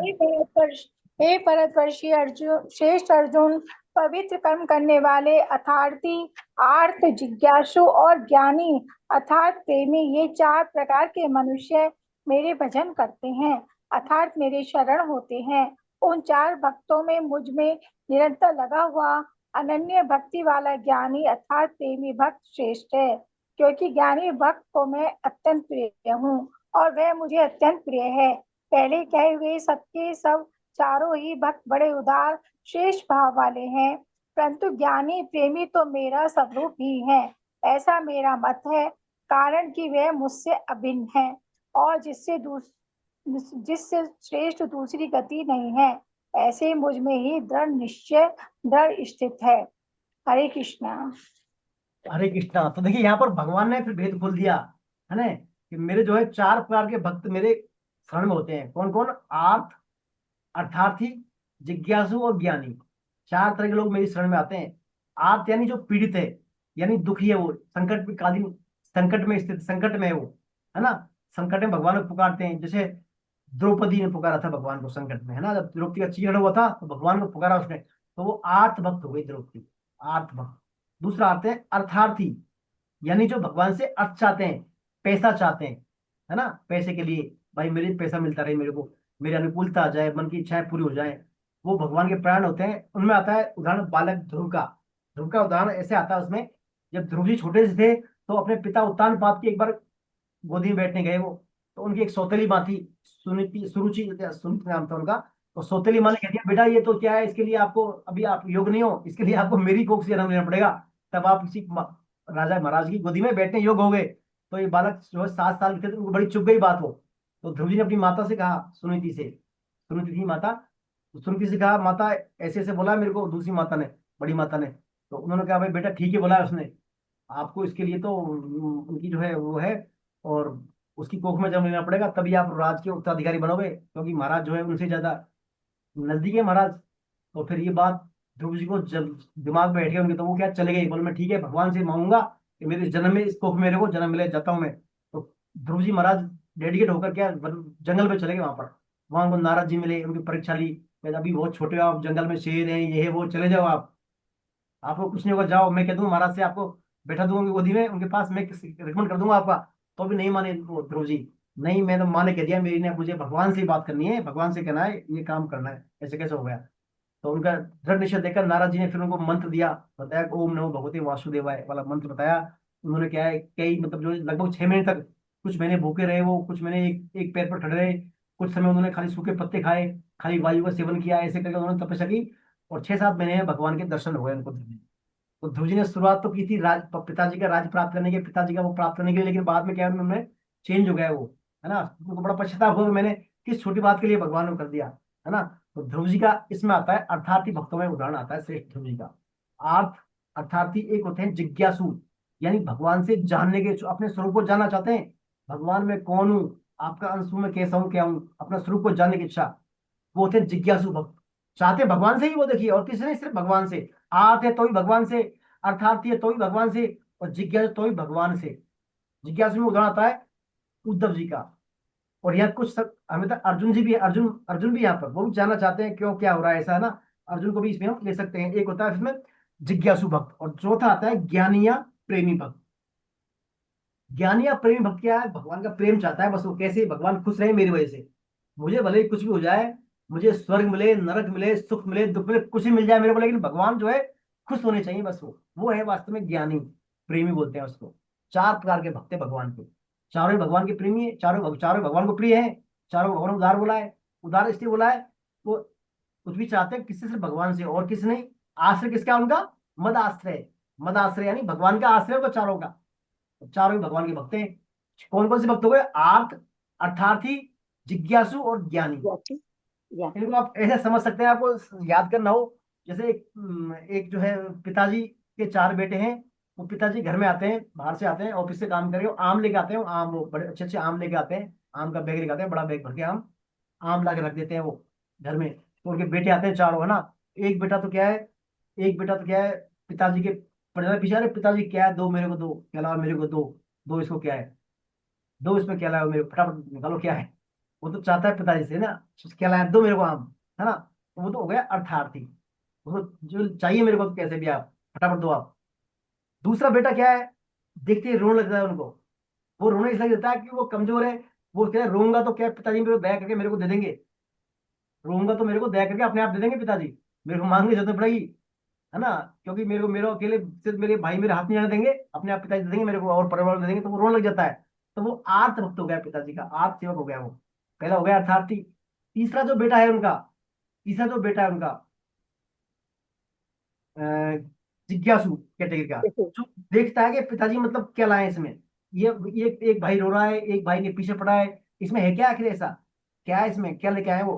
तो भाई ये रो रहा है और एक के पीछे लेने के लिए वो जानना चाहता है क्या है ये, पिताजी को क्यों लाए ये, सब जब ये लाए क्यों है, क्यों दे रहे हैं इनको, ये सब बात जिज्ञासा है उसके अंदर। वो आम नहीं चाहता, ये चाह रहा कि भाई क्यों रो रहा है, ये भाई पीछे क्यों पड़ा लेने के लिए, इनसे ऐसा क्या ले आए, ऐसी जानना चाहता है पिताजी से वो तीसरा भाई, तो वो जिज्ञासु वाला हो गया।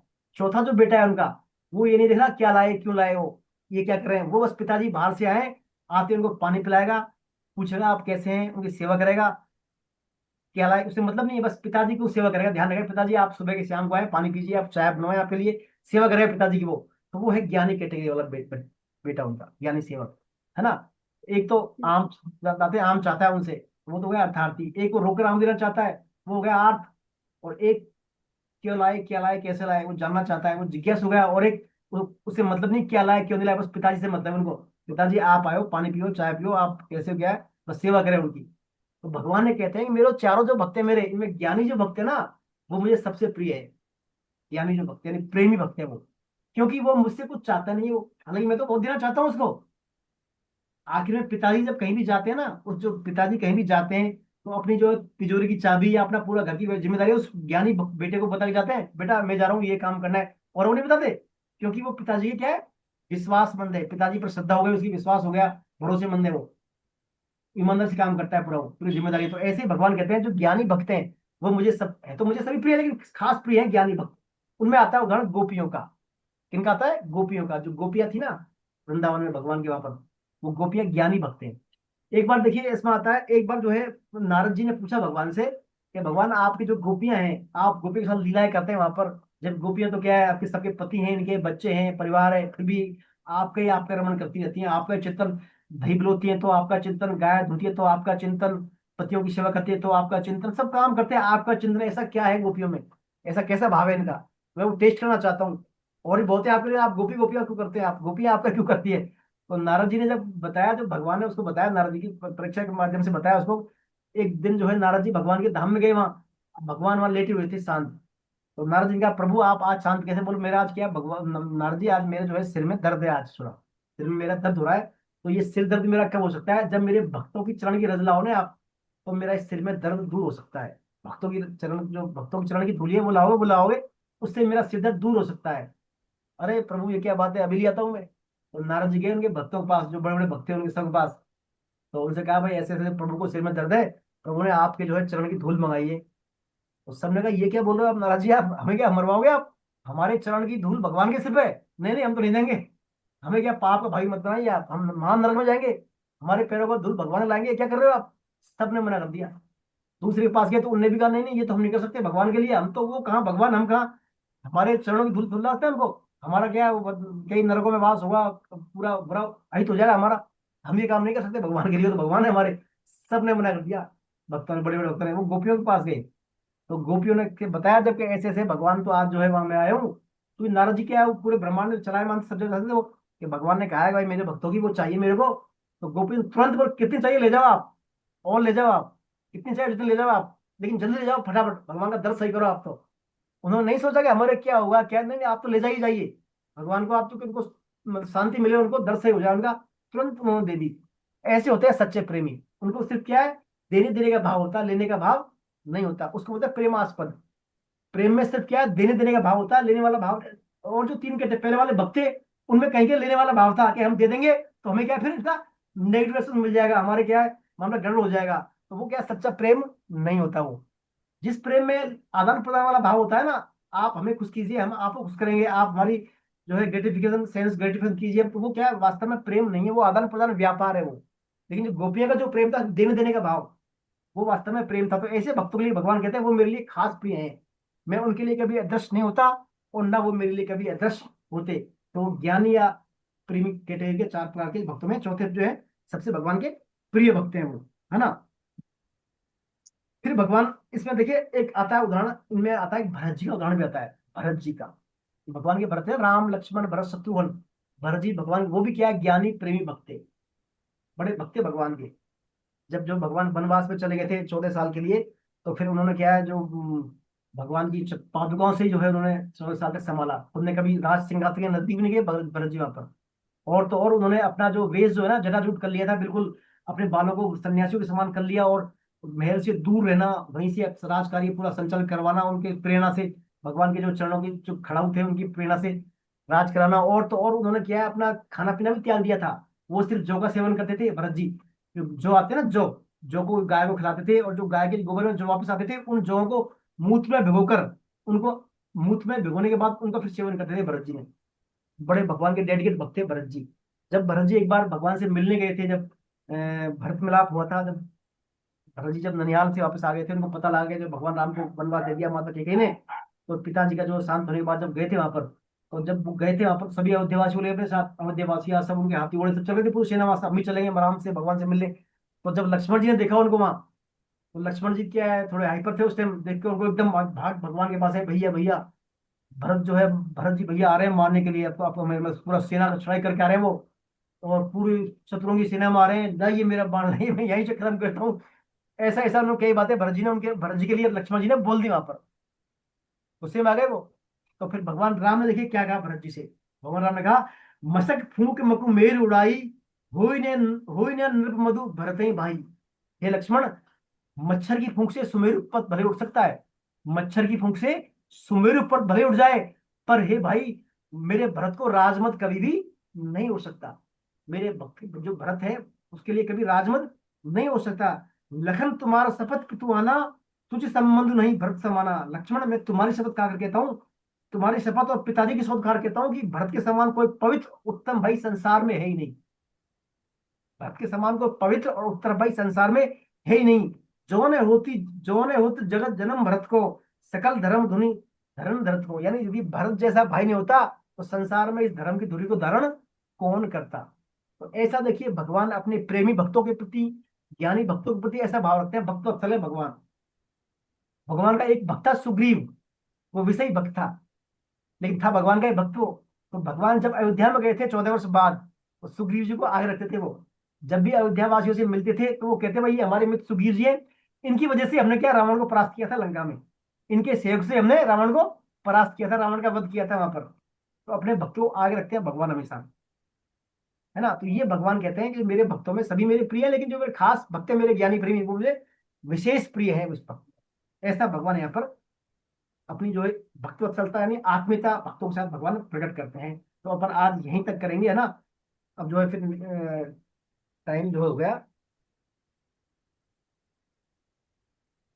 नेक्स्ट फिर जो अपन नेक्स्ट क्लास में इसको आगे करेंगे कंप्लीट।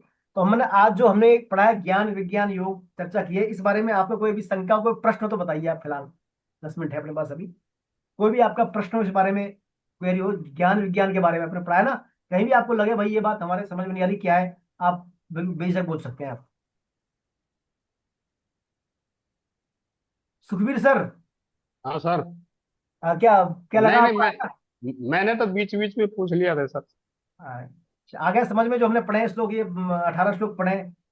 हाँ हाँ सर, हाँ। आ गए सर सब ये 17-18 श्लोक जो जी पढ़े हैं आज? जी जी जी जी जी सर। बड़ा महत्व, देखिए गीता का हृदय है भक्ति योग, गीता का हृदय है। अब आपको इंटरेस्ट आया गीता में, भगवान की बातें ऐसी आएंगी, भक्तों के बारे में एक एक बात खुलासे करेंगे भगवान, बड़ा ही वो होगा, है ना। तो महेंद्र सर आपसे निवेदन है, कुछ आप भी हमारा मार्गदर्शन करें, बताएं आपके थोड़े अनुभव।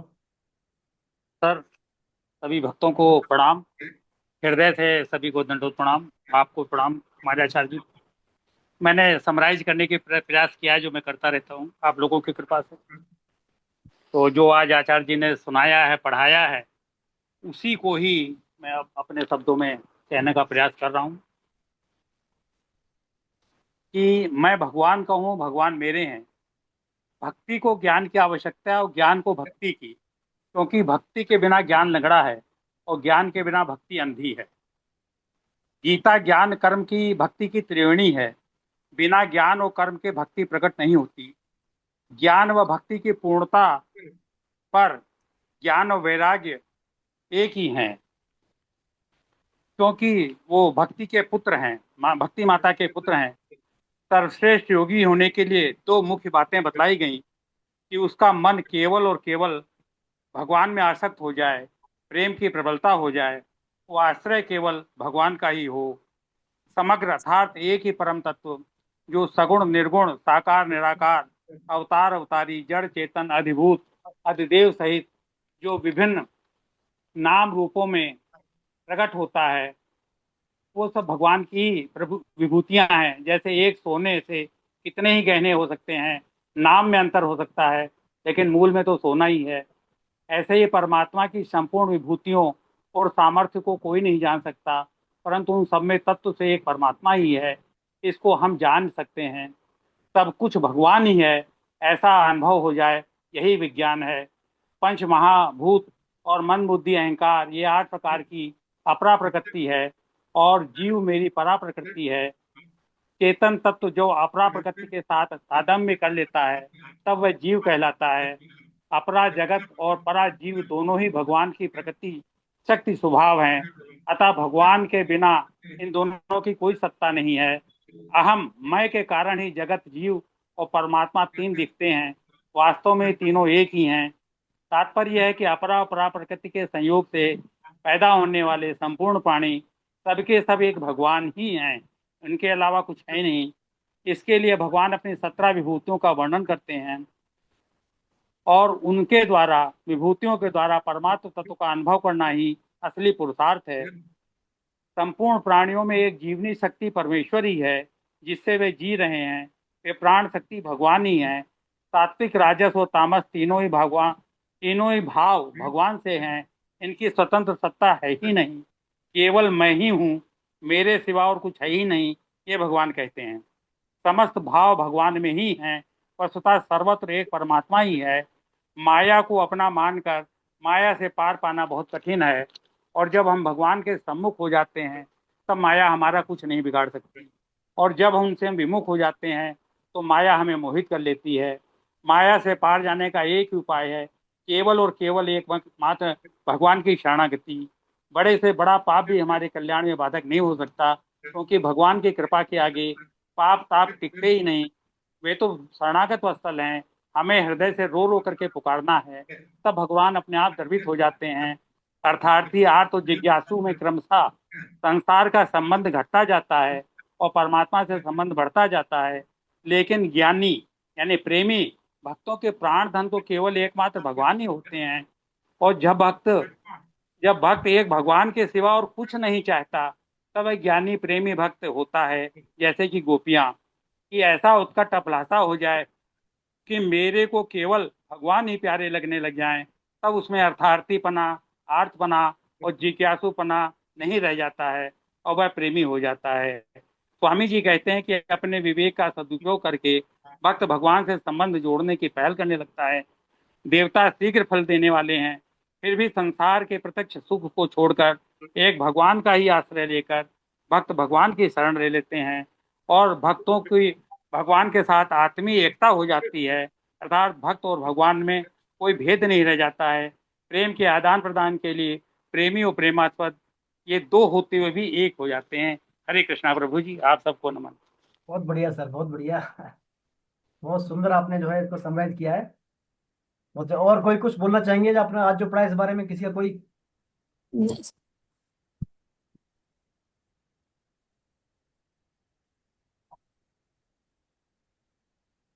हरे कृष्णा।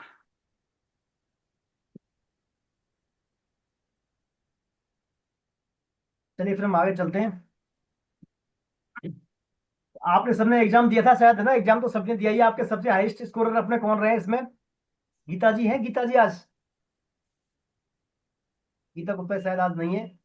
गीता जी जो है अपने बैच के इसके हाईएस्ट स्कोरर हैं गीता जी। उनके शायद 80+ मार्क हैं। और बाकी सबके आपके अच्छे नंबर हैं सबके। महेंद्र जी सर के भी शायद अच्छे मार्क हैं। 78 है सर। हाँ, भारती जी के सबके अच्छे नंबर है इस बार। अपने जो है सबने अच्छा एग्जाम दिया है। सबको आपको बहुत बहुत बधाई। भगवान की कृपा बनी रहे आप पर, है ना? हमारा तो संकल्प पत्र में रह जाते हैं सर हम तो। सर संकल्प पत्र का अभ्यास करें आप। अरे उसमें सर क्या है? उसमें गीता बांटो और ये पता नहीं क्या, मतलब जो जो है ना उसमें संकल्प पत्र में, उसके ज्यादा ज्यादा मार्क्स के तो वो क्वेश्चन है, हाँ, कितने उसी में मार्क का? 0 मिलते हैं फिर। नहीं नहीं, आप उसमें सर बनना नहीं, देखिए उसके भरिए आप सही। उसमें एक तो नहीं आपको भर तो दिया, लेकिन वो हम करते नहीं तो वो 0 ही नंबर मिलेंगे सर। नहीं, तो उसमें और भी तो क्वेश्चन है संकल्प मात्र में। जैसे संकल्प पत्र में कई है पॉइंट उसमें। आप जैसे व्रत भी करते हैं एकादशी का, माला वो बस करते उसके हैं, वो 2 नंबर का था सर। वो माला ये करते हैं वो, वो माला 4 माला का है, 4 माला करते नहीं है, 2 अटेंडेंस माला करके। करते हैं। तो माला पढ़ाएं। माला करना तो आपके हाथ में है, इसमें थोड़ी करेगी कोई। हाँ भाई, मैं इस आप कर टाइप के सकते हैं। मतलब वो है। हाँ सर, गीता का प्रचार, गीता बांटी कि नहीं बांटी, आपने कितने आदमियों को जोड़ा, क्या इस अब टाइप वो के क्वेश्चन है करते वो। रहे आप भाई। प्रयास करते हैं, करना नहीं करना, हाँ तो प्रयास उसमें करें आप। उसमें उसमें मार्क्स कट जाते हैं सर, मेरा कहना है मतलब निवेदन ये है। करें, प्रयास करें, उसमें आएंगे अच्छे नंबर। करेंगे अच्छा बने उसको, करें उसको, प्रयास करते रहे आप भाई। होना करना अलग बात है, आप प्रयास करते हैं उसमें। आप मान लीजिए प्रचार का प्रयास करते रहे, वो जुड़ जाएगा जुड़ेगा भाई। आप तो करें प्रयास, है ना? प्रयास करते रहे, प्रयास ही है और क्या। भगवान तो ये देखते हैं प्रयास कर रहे हैं, बाकी तो करने वाले कराने वाले भगवान ही है ना? बाकी सबके अच्छे नंबर है आपके, अपने क्लास वालों के सबके मैंने देखा था। अच्छा स्कोर किया है सबने। और जो है पुराने सालों में महेंद्र जी का बहुत अच्छा है, गीता जी का देखिए बहुत अच्छा। गीता जी ने मेरे पास फोन आया उसमें कि मैं एग्जाम नहीं दूंगी इस बार। मैंने एग्जाम तो पहले मेरे को कहीं बाहर जाना है, टाइम नहीं है। मैंने कहा आप ले लेना एग्जाम, दो निकाल के। फिर भी उन्होंने कहा अच्छा किया टाइम निकाल के। सर उसमें एक क्वेश्चन था, साधक संजीवनी कितनी बांटी है आपने? अब साधक संजीवनी तो हमारे पास एक एक ही है जैसे, नहीं, तो आप कहाँ जब से? ये गीता जीवन संगीत है ना, पुस्तक पे गीता जीवन संगीत का लिख सकते हैं, रेफरेंस दे सकते हैं। आपने कितने को जोड़ा, कितनी बांटी आपने, एक आप घर करो। देखिए अपने, मैं तो मेरे पास रखता हूँ घर बुक्स वगैरह। कोई भी आता है ना मेरे यहाँ कोई मिलने वाला, तो उसको गिफ्ट में ये देता हूँ पुस्तक, गीता की देता हूँ पुस्तक, उसको ये ले जाइए आप। तो ये साधक संजीवनी तो नहीं है ना सर अपने पास, मतलब अपन तो गीता साधारण बुला जीवन, सकते आप हैं। उसको गीता जीवन संगीत मान के लिखते हैं उसको। हाँ जीवन संगीत अपने पास मतलब एक ही तो आई है, अब ये कहाँ से मिलेंगी, ज्यादा वहां और से ले ले सकते हैं लेंगे। सर, आप ले सकते हैं। आप ये तो आप मंगा सकते हैं, ऑनलाइन मंगा सकते हैं, या नहीं, मेरे कभी कहीं से ले सकते हैं। सत्संग वगैरह में आती है तो मिल जाती है आपको, इजी में मिल गीता जाएगी कहीं भी। छोटी गीता भी बांट सकते हैं, हमने तो वही बांटी हाँ, थी वो भी सब। बांट सकते हैं, कैसे भी कर सकते हैं। आपको प्रचार करना है, आपको कैसे भी, है ना, लोगों को भगवान से जोड़ना है कैसे भी। कैसे इसमें भी व्याख्या तो वही है, किताब तो वही है, एक ही बात है। हाँ वही है, लेकिन वो हो जाए ठीक है, फिर दूसरी रख सकते हैं आप, है ना, जैसे आपको परिस्थिति मिल असल जाए। में तो 16 है अभी ना, साधक संजीवनी बांट चुकी 16 बुक। बहुत बढ़िया, बहुत बढ़िया। वाह क्या बात है। 16 बुक मोटी है, साधक संजीवनी बड़ी है। नहीं बहुत अच्छा, हरे बहुत कृष्णा सर। सर जी। पेपर में एक क्वेश्चन आया था कि पहले श्लोक में कृष्ण जी ने कितने श्लोक बोले, पहले तो उसका अध्याय आंसर क्या था? पहले अध्याय में पहले अध्याय में, पहले अध्याय में। एक भी नहीं बोला, एक भी नहीं बोला है। एक भी नहीं, एक भी नहीं है। भगवान ने देखिए 2.7 से स्टार्ट किया, दूसरे अध्याय से 2.11 से स्टार्ट किया बोलना भगवान ने। असोचा धन सोचो ओके सर, प्रज्ञावादान से भाषा से, वहां से भगवान ने स्टार्ट किया बोलना ही दूसरे अध्याय से, है ना। बस बोलते दूसरे हैं। अध्याय से। Okay sir. चलिए कोई बात नहीं, तो आ जाएंगे उसमें। और कोई एक कुछ सर एक उसमें एक क्वेश्चन था सर, कामना का वासस्थान कहाँ है? अब मन बुद्धि इंद्रिय तक ठीक है, वो बाद में ध्यान आया वो स्वयं में भी होती है वो तो। कामना का वासस्थान मन बुद्धि इंद्रिया है ना उसमें, बिल्कुल। मन बुद्धि इंद्रिय और स्वयं। नहीं तो नहीं, एक ऑप्शन ऑप्शन एक ऑप्शन ऑप्शन ये था मन बुद्ध मन, एक ऑप्शन था मन था, एक में था इंद्रिय था, मन एक बुद्धि ऑप्शन था इंद्रिय मन बुद्धि तीनों है इंद्रिय, उसमें। और एक था मन बुद्धि इंद्रिय और स्वयं। ये आएगा, नहीं मन वो बुद्धि इंद्रिया स्वम, बुद्धि और इंद्रिय तीनों है। सब स्वयं आएगा। अलग होता है, मन बुद्धि इंद्रिय सिर्फ। हाँ, नहीं ऑप्शन उत्तर जो था, क्या? ऑप्शन के हिसाब से मन बुद्धि इंद्रिया स्वम वही आएगा। स्वयं वाला स्वयं होना में चाहिए, हाँ। ऑप्शन वाला जो 4 वाला वही आएगा। भाई चार सिंगल वाला मन नहीं कर सकते उसमें, सिंगल बुद्धि भी नहीं, सिंगल इंद्रिय नहीं, तो मन बुद्धि इंद्रिया स्वयं वो आएगा, तीनों वाला। हाँ, ये चारों चीज जिसमें हाँ मतलब उसी में आता है, काम स्वयं भी आता है, मतलब उसमें बिल्कुल, मन वही बुद्धि अहंकार आ इंद्रिय गया। और स्वयं। तुम अहंकार आ गया ना अपना, ये अहंकार में रहता है अपने में कामना, तो वो भी आ गया उसमें, है ना। वो अंतःकरण में आ गई सब बातें, तो वही ऑप्शन आएगा, स्वम और मन बुद्धि इंद्रिय वाला। और तो उसमें क्वेश्चन नॉर्मल थे, आपने कर दिए होंगे, सब अपन पढ़े थे वो, है ना, बुक से बात था नहीं, और ज्यादातर अपन चर्चा कर चुके होते हैं टर्म स्कीम का। चलिए फिर अपन आज बाइंड अप करते हैं, फिर ये है ना, नेक्स्ट बार अपन इसको जो कंप्लीट करेंगे इसको, ज्ञान विज्ञान योग को। अब देखिए ये गीता का जो भक्ति योग शतक चल रहा है, आप इसको बड़ी तल्लीनता से पढ़ें इसको, है ना, इंटरेस्ट लेकर। आपको बड़ा उसमें रुचि होगी गीता के प्रति, है ना, पढ़ेंगे ना कि चैप्टर को, एक एक बातें खुलेंगी इसमें, भगवान अपना राज खोलेंगे, राज अपना गूढ़ रहस्य खोलेंगे भगवान। कई बातें समझेंगे जो आपके प्रैक्टिकल लाइफ में घटित होती घटना है, उनको आप उनकी जोड़कर देख सकते हैं कई बातों को, है ना। तो आप रेगुलर आइए इसमें, पढ़िए इसको, और साथ साथ में घर भी पढ़े एक बार इसको, आप है ना, जो पढ़ते हैं उसको घर एक बार पढ़ लेंगे तो और अच्छा आपके समझ में आएगा, है ना। चलिए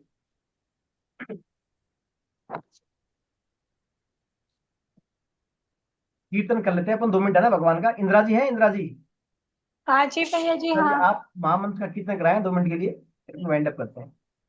पहले आप बोलेंगे, फिर हम सब आपको फॉलो करेंगे, है ना। तभी अनम्यूट कर लें अपने आप को। हरे कृष्ण कृष्ण कृष्ण हरे हरे, बोलिए हरे कृष्ण हरे कृष्ण कृष्ण कृष्ण कृष्ण कृष्ण हरे कृष्ण हरे हरे।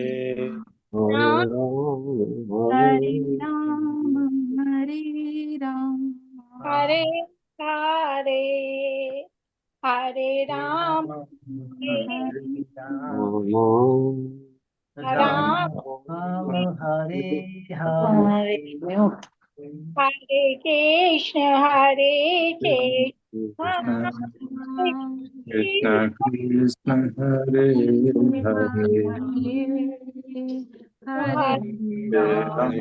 हरे, हरे राम राम राम हरे हरे।